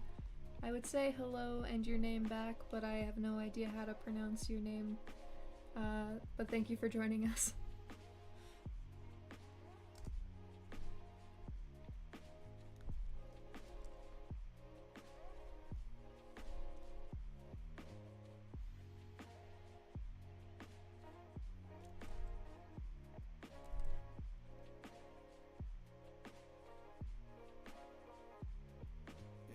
Trying to draw a comic book cover from this angle is very difficult, I will have you guys know.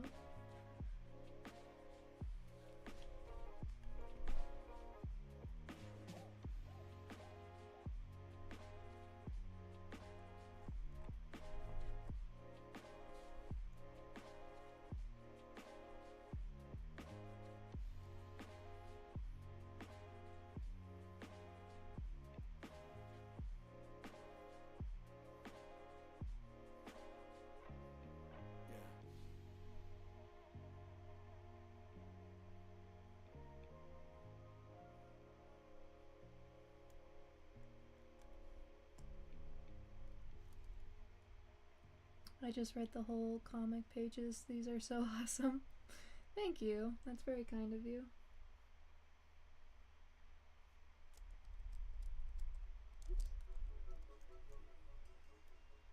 I have plenty questions to ask. I can't guarantee we'll answer all of them.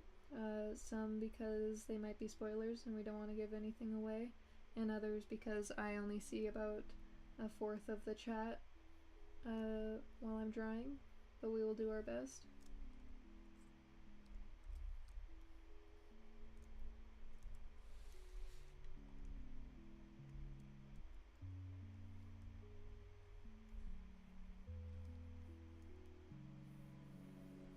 And yes, if I miss something, Jasper might answer because he is the co-author.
Why these glowing spots on some mammals glow? Those are very cute, by the way.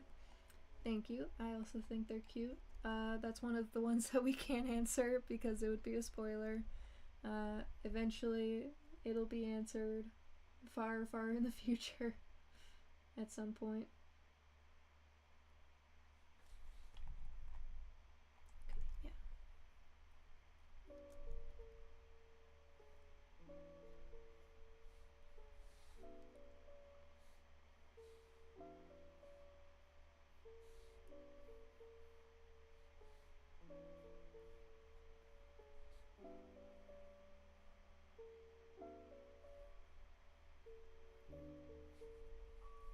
Jasper is mostly reliable except for the marriage thing.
that's real. I tried proposing to Foster, and next thing I knew, my nose was caved in and like was on the ceiling. Is the story about furries? No. They are anthropomorphic animals, so a lot of people view them as furries, and that's perfectly fine. A large percentage of our viewers are furries. That is fine. We're not furries. When we made them, it was not with the intent of them being furries, anything like that. But that's something that we get asked a lot, and some people get really mad about. And we're probably gonna get called furries until the day we die, and that's fine. To each their own. But to answer your question, no. We're going for more of a like Redwall / Adventure Time kind of vibe.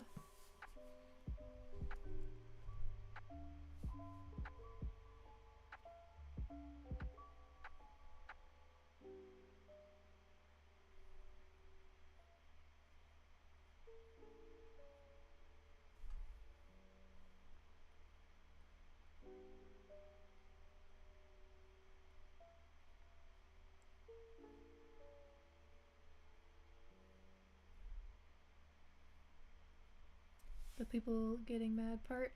Yeah, it's very strange. We had one person send us like a death threat of like when's furry hunting season, because I have a specific type of bullet, I don't remember, with your name on it. And I just replied to that one with like an "Are you okay?" because that's a really big overreaction to a silly cartoon. And like, you know, I've gotten a ton of comments that are saying stuff like this is furry trash and blah blah blah, and I don't take any of it personally. I don't know why people feel the need to lash out like that. But whatever. To each their own, I suppose. I'm pretty sure the person who sent us the death threat was like a child. Which, like, still not okay. But yeah, it was a very childish comment.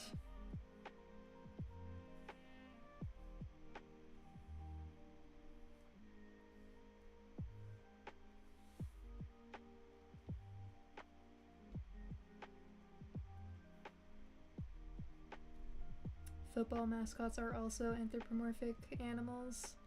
Yeah, and like that's the thing, like you see it in cartoons a ton. Like Bugs Bunny is an anthropomorphic animal, but like it's not a furry.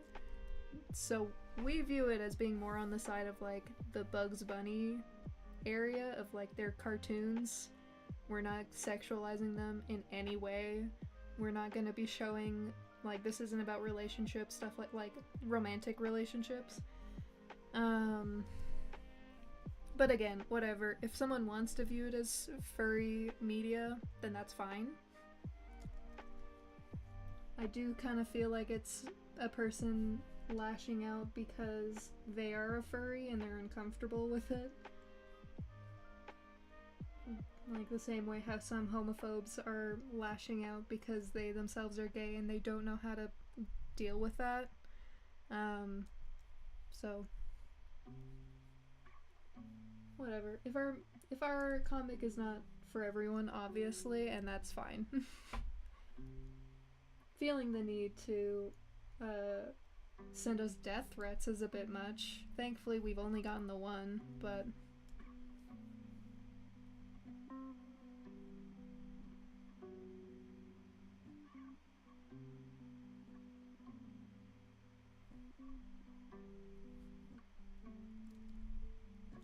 or, you know, they might just hate seeing furry stuff, so they leave mean comments.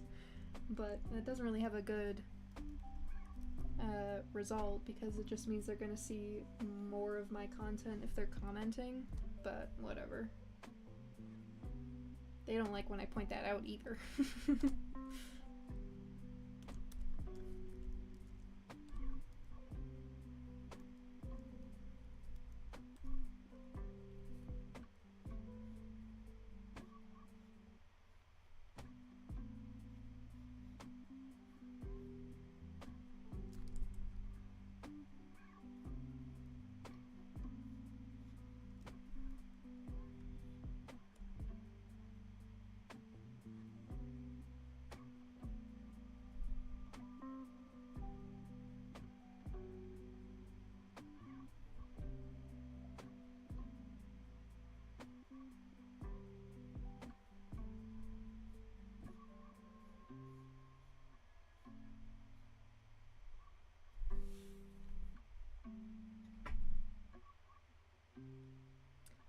the feeling. I work in a collector's shop and my boss received death threats over trading cards. It's no laughing matter.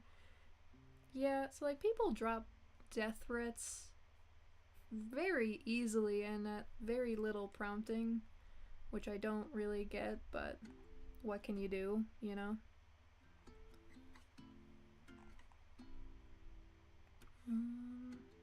I don't draw Daisy very often, so I need to find a picture of her really quickly. I forget what her spots look like.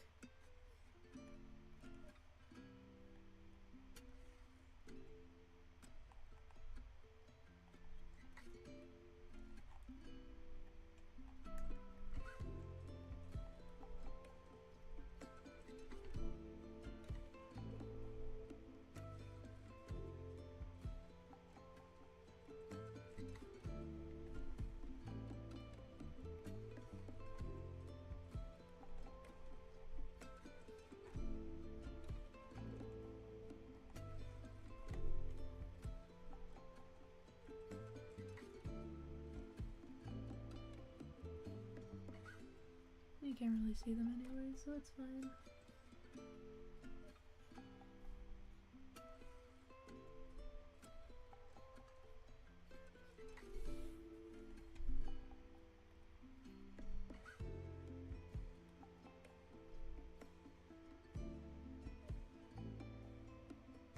Certain animals not sleep in beds because it is bad for their back. Probably. They might have just different types of beds to accommodate for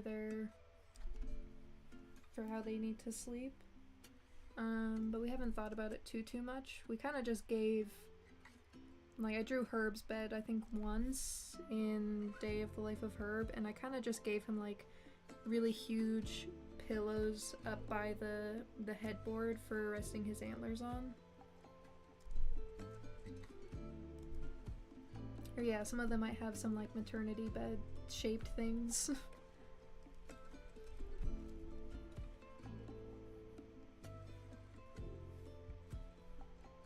I also included scratch marks all over his headboard for where his antlers scraped against them, and I think also above the shelf by his desk.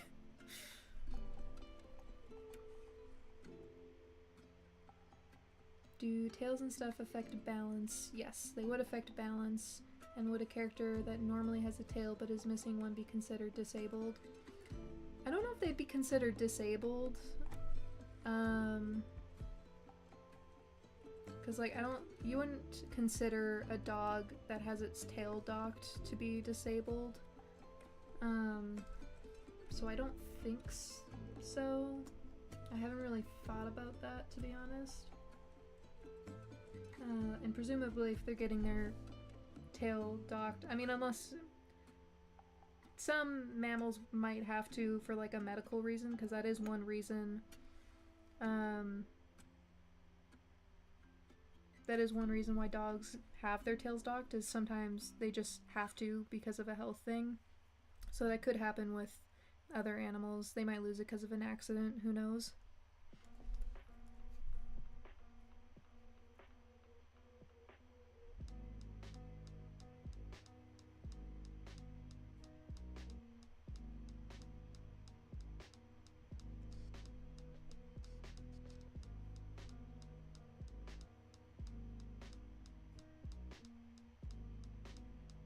By the way, how far is Daisy's grave from the Red Deer home?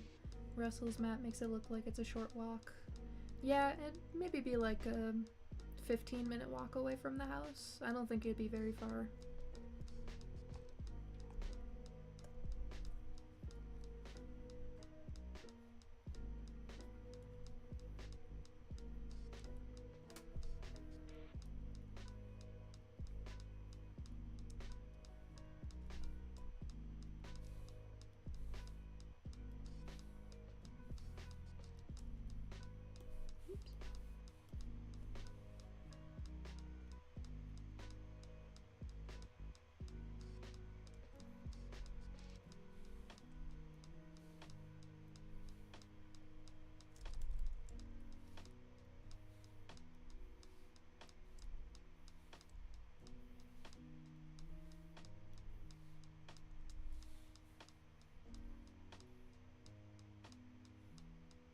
I feel like that nightstand is gonna fall at some point.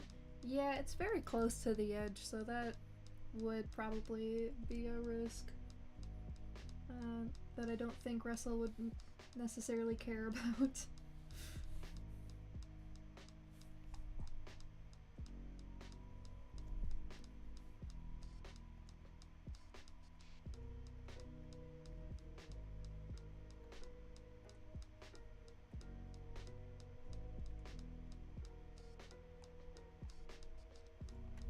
Okay, I kind of want all of these light bulbs to be different shapes.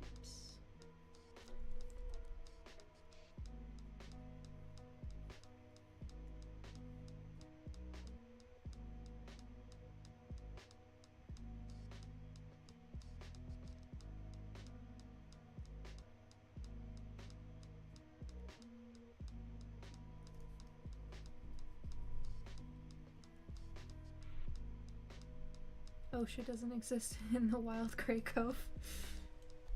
Yeah, exactly.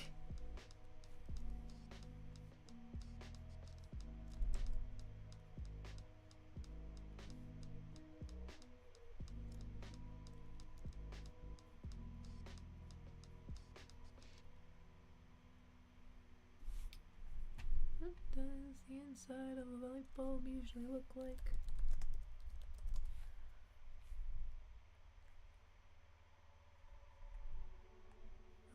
Let's give him the spirally ones because I like the look of them.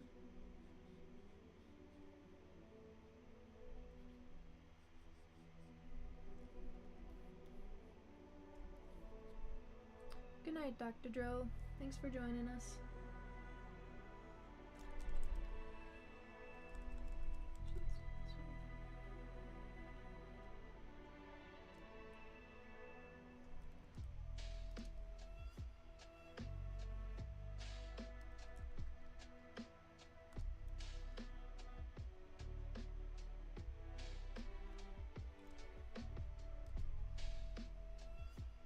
Hey, Penguin. Thanks for joining us. We're partway through cleaning up Russell's bedroom sketch. This is the rough that we've got going.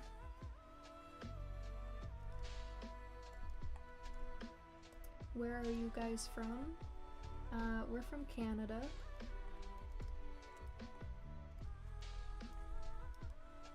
That's as specific as I'm gonna get. Planning on keeping any of the late relationship material, even hypothetically, as PG as possible. The violence, on the other hand, not PG at all. Yeah, pretty much. We're not gonna be focusing on any relationships, like romantic ones. If we did ever show a romantic relationship in Graycove, it would be very, very PG.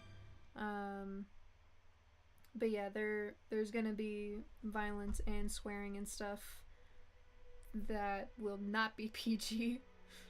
Hi from Russia. Hello. I'm glad you could join us. I know you've already been here, but I assumed you're from Russia or somewhere nearby based off of the username.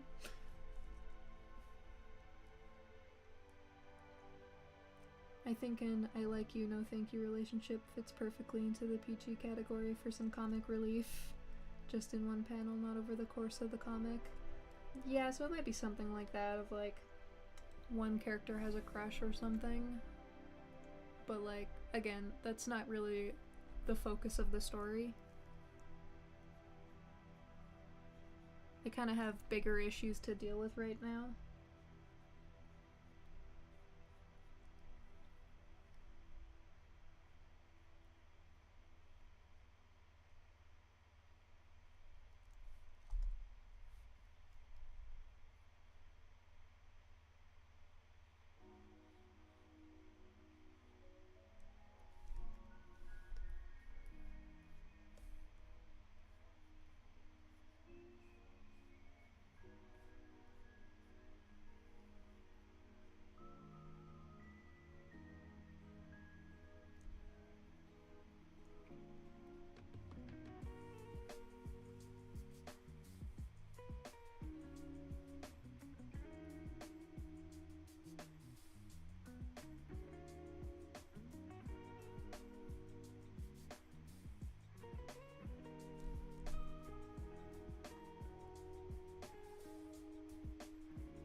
in Graycove, who is the mayor slash president. So they don't have a mayor and they don't have a president. They have a king, and he's in the most recent pages.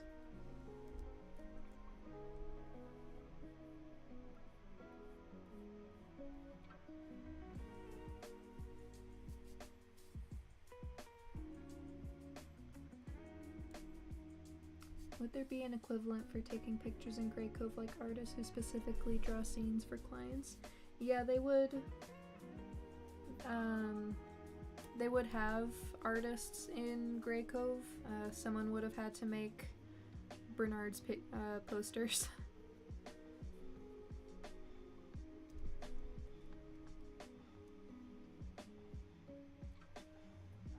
And they'd probably have someone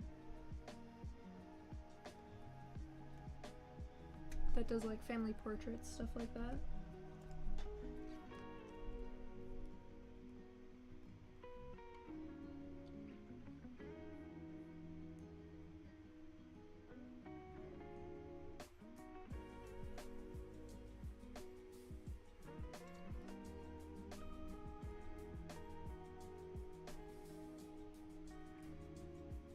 They have the bare necessity of a ruler.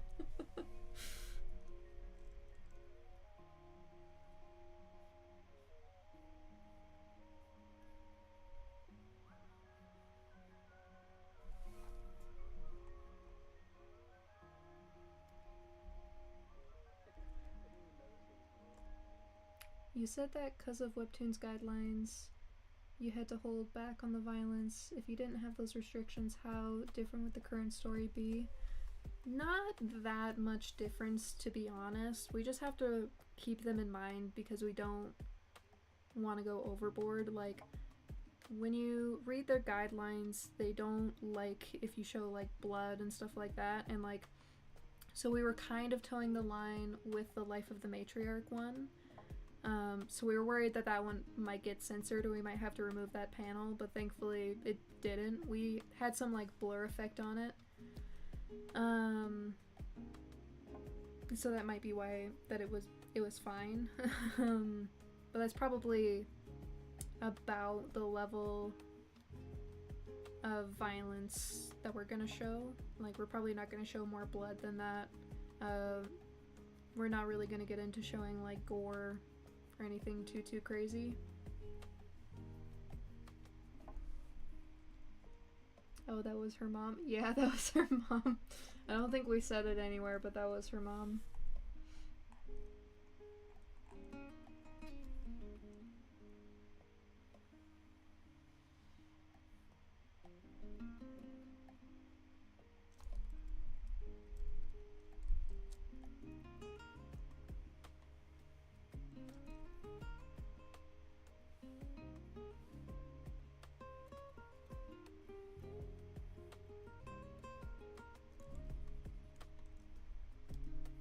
Oh, Matra killed her mom, how sweet. Yeah, her mom wasn't treating her sister right. So she decided she would be queen instead.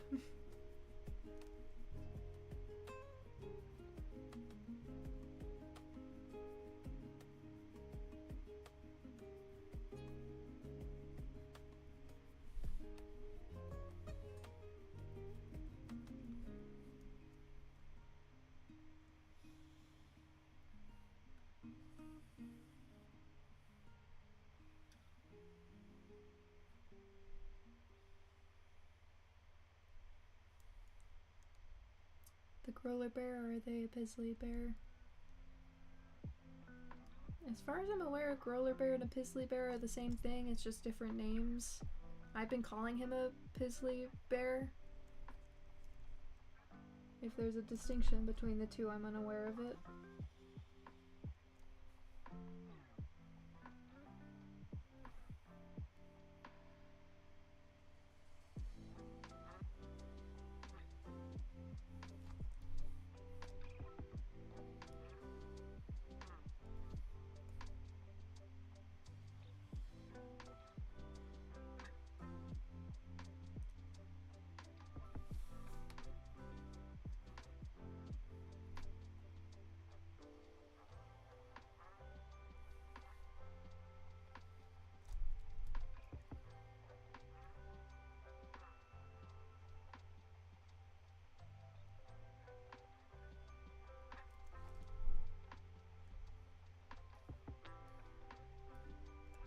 why Graycove is so similar to Zootopia. Mammals and reptiles are sentient, just like in the story. Yeah, technically we started the reptiles being sentient thing before the new Zootopia came out with sentient reptiles. I think that's kind of the only similarity between them. And I guess the main characters are cops and in this one they're guards, but Zootopia is more of a modern day setting and we're going for more of a medieval fantasy-esque feel in the setting. They don't have new technology. Ours is post-apocalyptic. Zootopia so far doesn't have any humans at all, where Graycove is a post-apocalyptic one where humans did exist. So we're trying to not be similar to Zootopia, which is one reason why we made sure to watch the new one that came out so we could avoid everything that they did in the new one.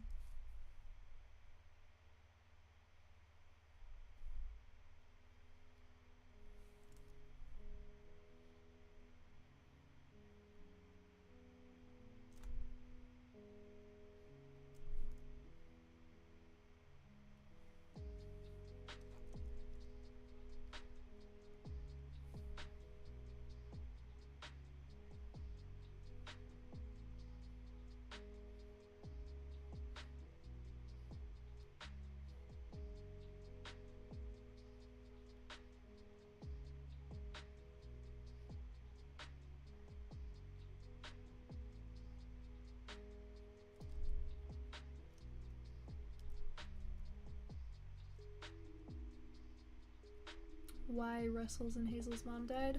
I can't tell you how she died because that's a spoiler. Sorry. You'll find out eventually.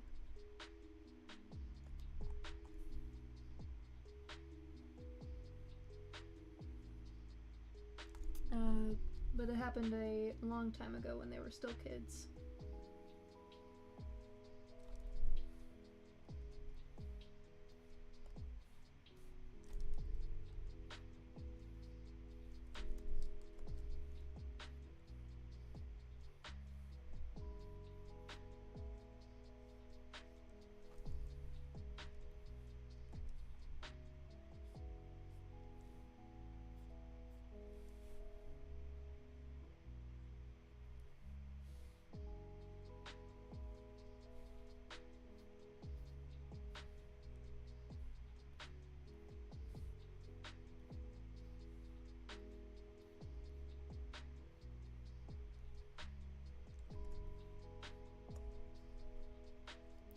She tripped on Russell at the table.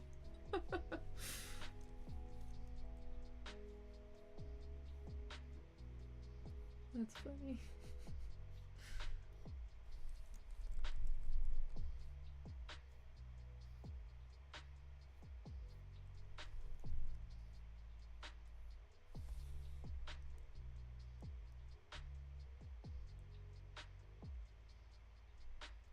It's easier to base a story using alien beings, in this case anthropomorphic animals, because basing such a story using people creates divisions very quickly and a lot of griefing.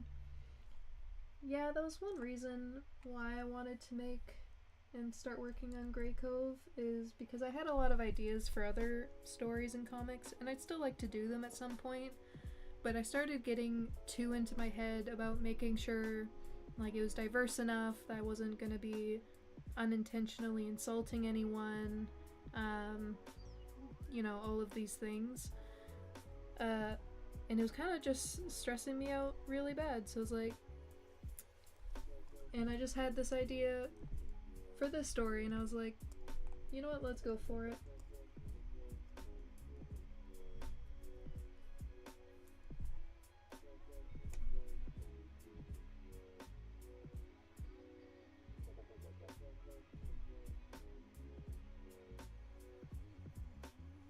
How did Hazel take down a squad of armed hyenas with bare hands?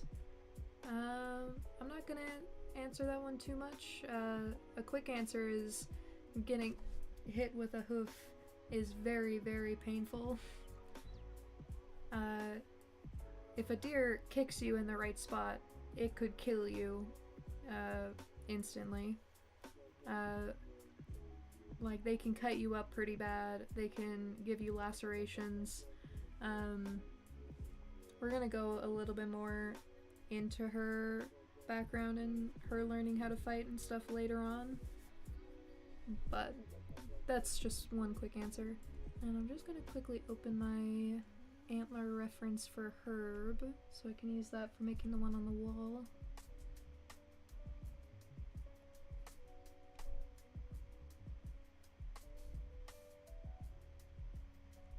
Hazel's a brawler. Oop, uh-oh. That's no good. Sorry, it just crashed. That's not good. Hopefully I saved.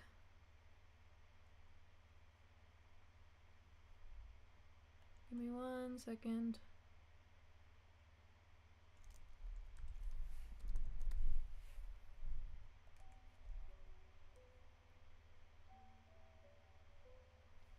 Yep, sorry about this.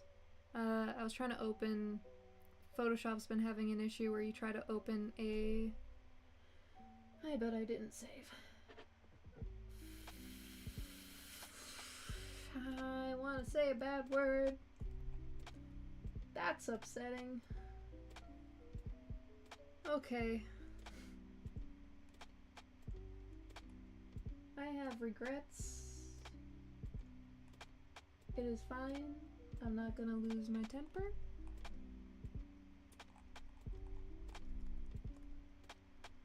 Okay. This is probably around the spot that we would be stopping. So I am tempted to do that. That is very frustrating. I'm going to start cleaning up again. We'll keep drawing for a little bit longer so we don't end on a negative note. But I'm gonna start on down here so that I can go back through the recording later and take a screenshot of the drawing I'd already done so I can just trace over it later. And everything is fine. Everything is fine. All is well. We'll start cleaning up down here. I've done that more than once in the past. I need to set up automatic saves. That is on me. Everything is fine. So yeah, we'll keep drawing for a little bit longer so we're not ending on a crappy note.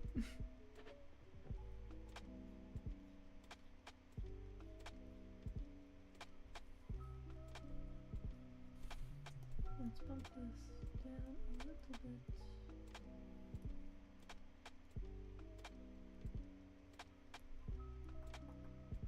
There.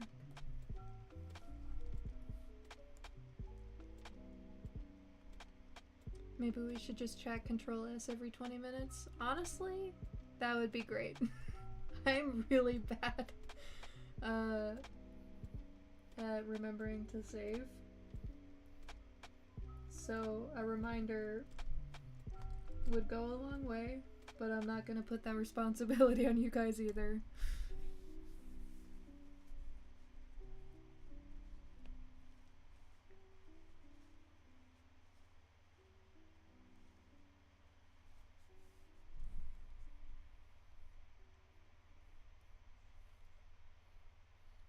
And maybe this will be the reminder, the push I'll need to set up automatic saves like I've been meaning to for a while.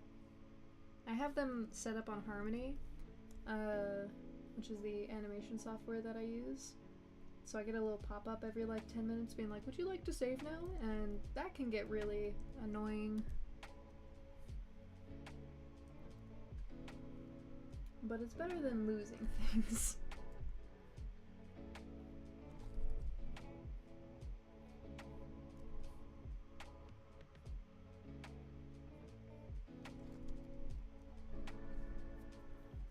Yeah, I don't have the whiteboard in front of me.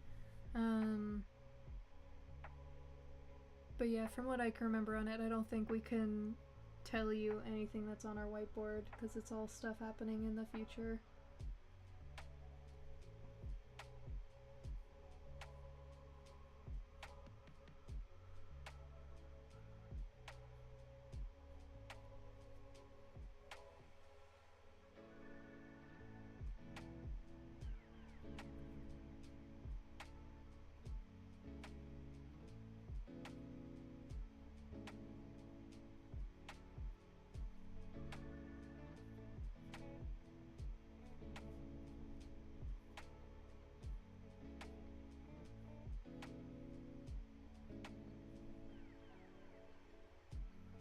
The most recent information is literally happening in 2 pages. Yeah, so like I don't think we have any old information on the board.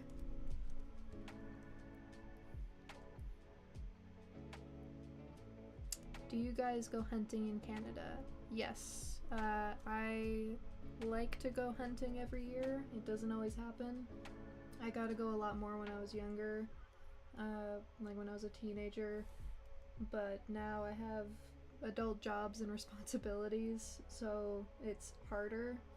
I did get a deer this last fall, which was nice. And also made my uncle so mad because we were going out to a spot where he'd been going out like most evenings looking for this just absolutely huge buck that we knew was hanging out there. And my dad and I found it and killed it within an hour of going out. And my dad's like, he's a very prolific hunter. He's been hunting for years. And like he is a very successful hunter. And he said it was one of the biggest bucks he's ever seen, and I managed to get it within an hour of going out, which is just unbelievably good luck. And yeah, besides that, I haven't gotten a crazy amount of animals. Elk, couple of deer. I got a bear with my brother a couple years ago. I only like hunting for food. We don't do trophy hunting. So we aim for like, or I aim, you know, try to get like one or two a year.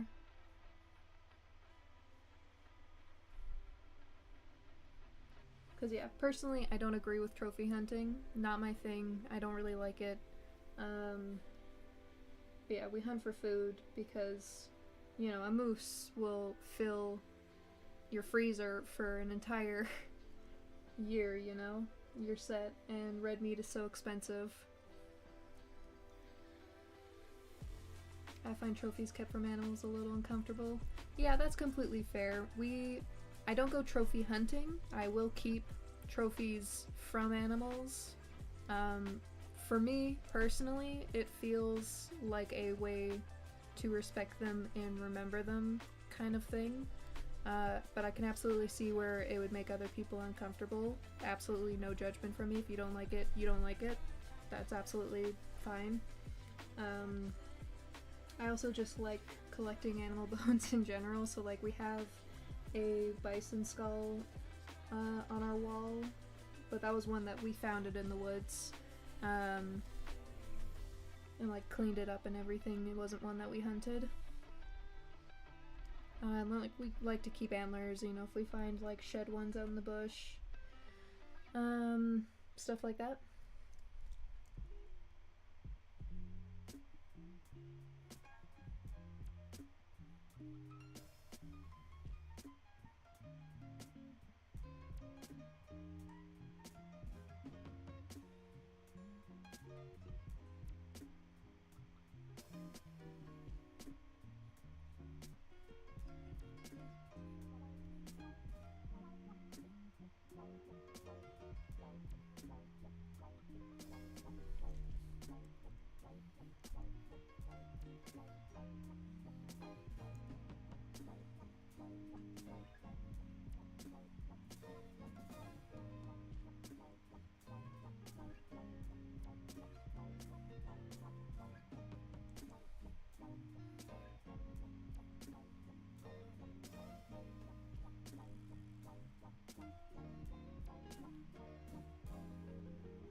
I understand hunting for food. I personally don't, but it's fair. I don't like trophy hunting because to my understanding that and poaching has made a lot of species go extinct. Yeah, that's about how I feel about it as well. And like, so my dad has gone, like, he's done like wolf hunts, he's hunted a cougar before, but for both of those, he was going out into areas where there was an overpopulation of wolves, so it was kind of like farmers were asking people to go out wolf hunting. It's not my favorite, and I don't really agree with it. And we've had like very lengthy discussions about it, more so when I was a teenager. And it's just not my thing. And I wouldn't go on a wolf hunt because I don't care for it. But you know, there's nothing you can really do about that.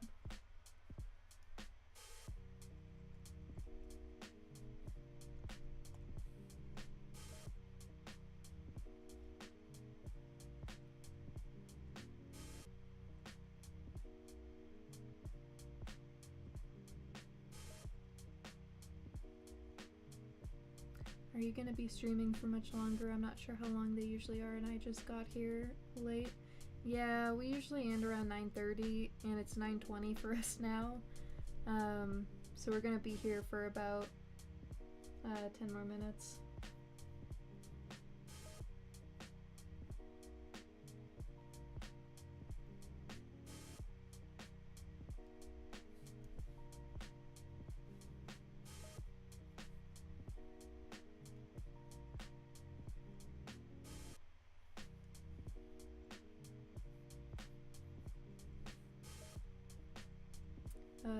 Thank you for handling that Kalen guy repeatedly, Jasper.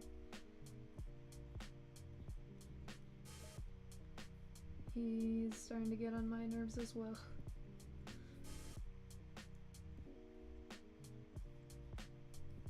And I don't even see that much of the chat, so that really means something.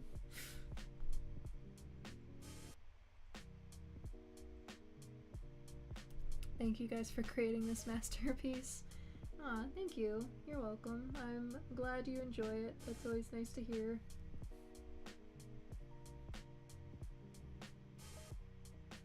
It makes us happy when so many people enjoy and appreciate our work. It's nice to see.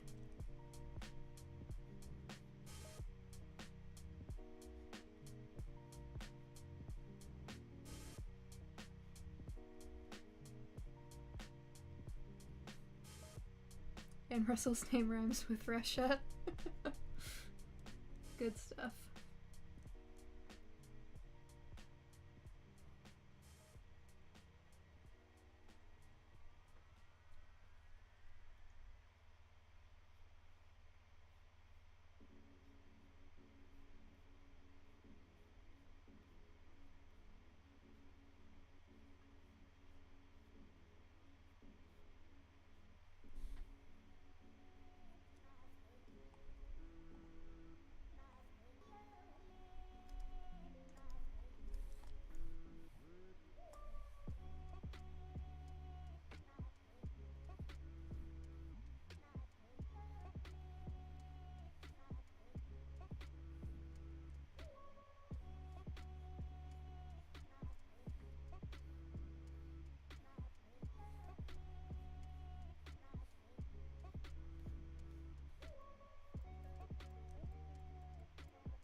I'm surprised more people don't attend these streams.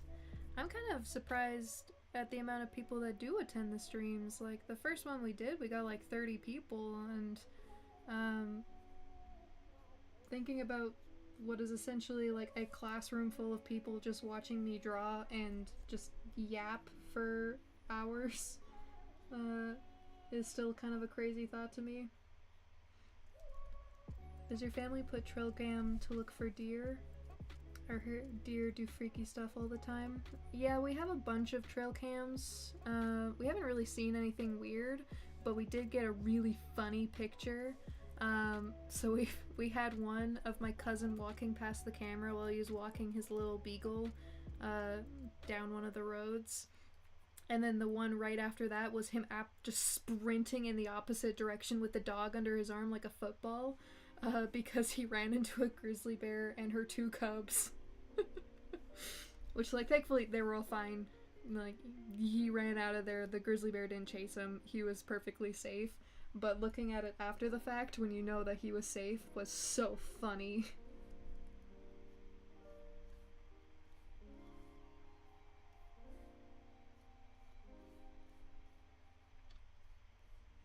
And I think we've gotten some funny pictures of, like, my uncle walking past. I think my dad has a couple pictures of me flipping off the cameras because I knew where they were, and I know that they're motion activated, so just for fun, I guess. Whose room? We're doing Russell's bedroom. We were basically finished all of this, and then Photoshop crashed, and I forgot to save because I'm dumb. So I'm saving right now that I'm thinking of it. So we started working on this lower part, and later on I'll go back to the stream and take a screenshot of the upper area so I can just trace over it later. Control S, Marshall. Yeah, I know. I did. I'll set up automatic saves after this. Control S, you got it. You guys will be able to see the little blue light up in the corner when I save.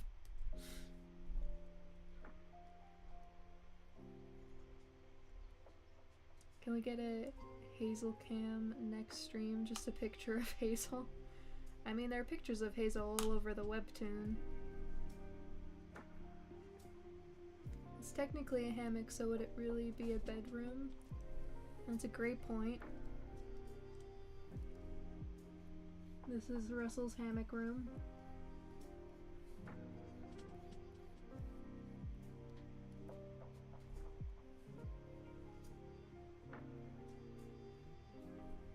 Although now I'm thinking about it, it would be kind of funny to take one of the trail cam pictures of a doe and then just like Photoshop some blue spots on it to it or something.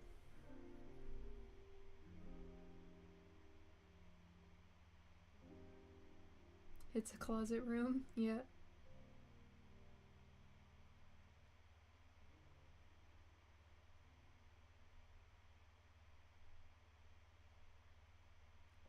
It'd be interesting to draw highly detailed pictures of the Graycove characters.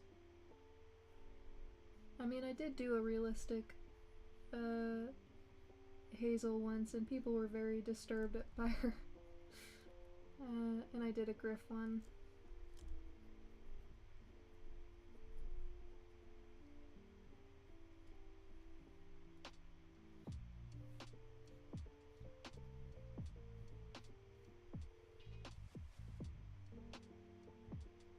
Metadata in the pictures. Oh, that's a good point. Okay. I'll look up a trail cam picture of a deer off of Google.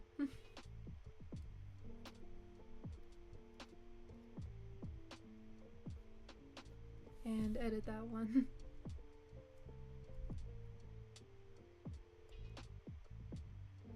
As long as it's not that one cursed Hazel from the last AU stream. Yeah, that one turned out gross. I did not like her.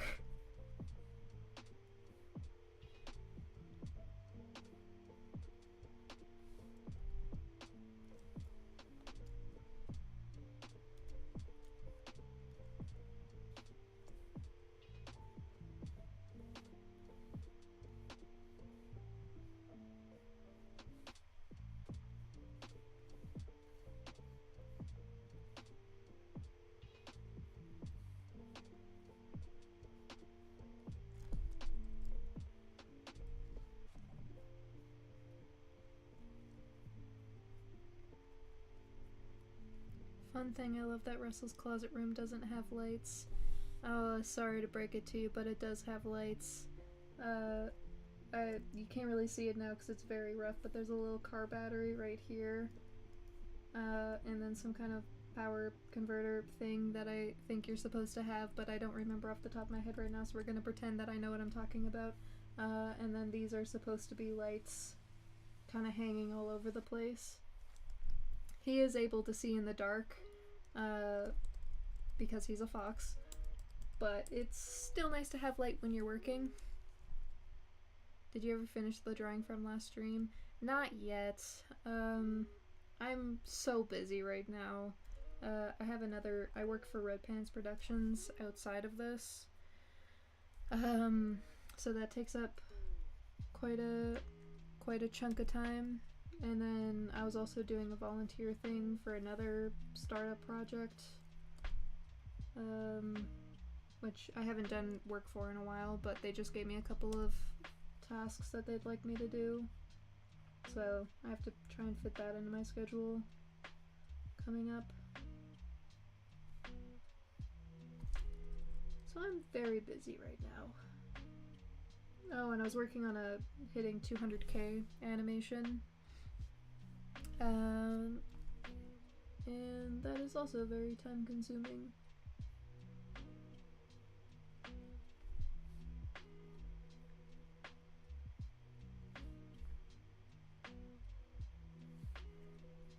When the Graycove chapter ends, we're gonna take a big break. Yeah, so when this next chapter ends, and I think there's like 2 to 3 pages left, we're gonna take like a month off, just to like catch up on storyboarding, do some other stuff, kind of take a break, you know, and just get ready for the next chapter, because the next one is gonna be a real doozy. And I have to do quite a bit of prep for it. And yeah, life just got really busy for this chapter, so getting ahead of the next one would be kind of nice. Just so that it's not, you know, I'm not trying to get a page done every week while doing a bunch of other stuff, because it was a lot. But anyways, we're probably gonna end here for the night. Thank you for all the Control S reminders. I've saved. It's good. I'll go back and get the other bit of the rough later. But we're probably gonna end it here because it is late for us now and I need to eat food. But yeah, if you haven't checked out the newest page yet, it went up on Webtoon today. If you want to see a sneak peek of the next page, it's already up on Coffee. It'll cost you $1 to see. But yeah, I think that is all. I hope all of you have a wonderful evening, and I hope we get to see you next time.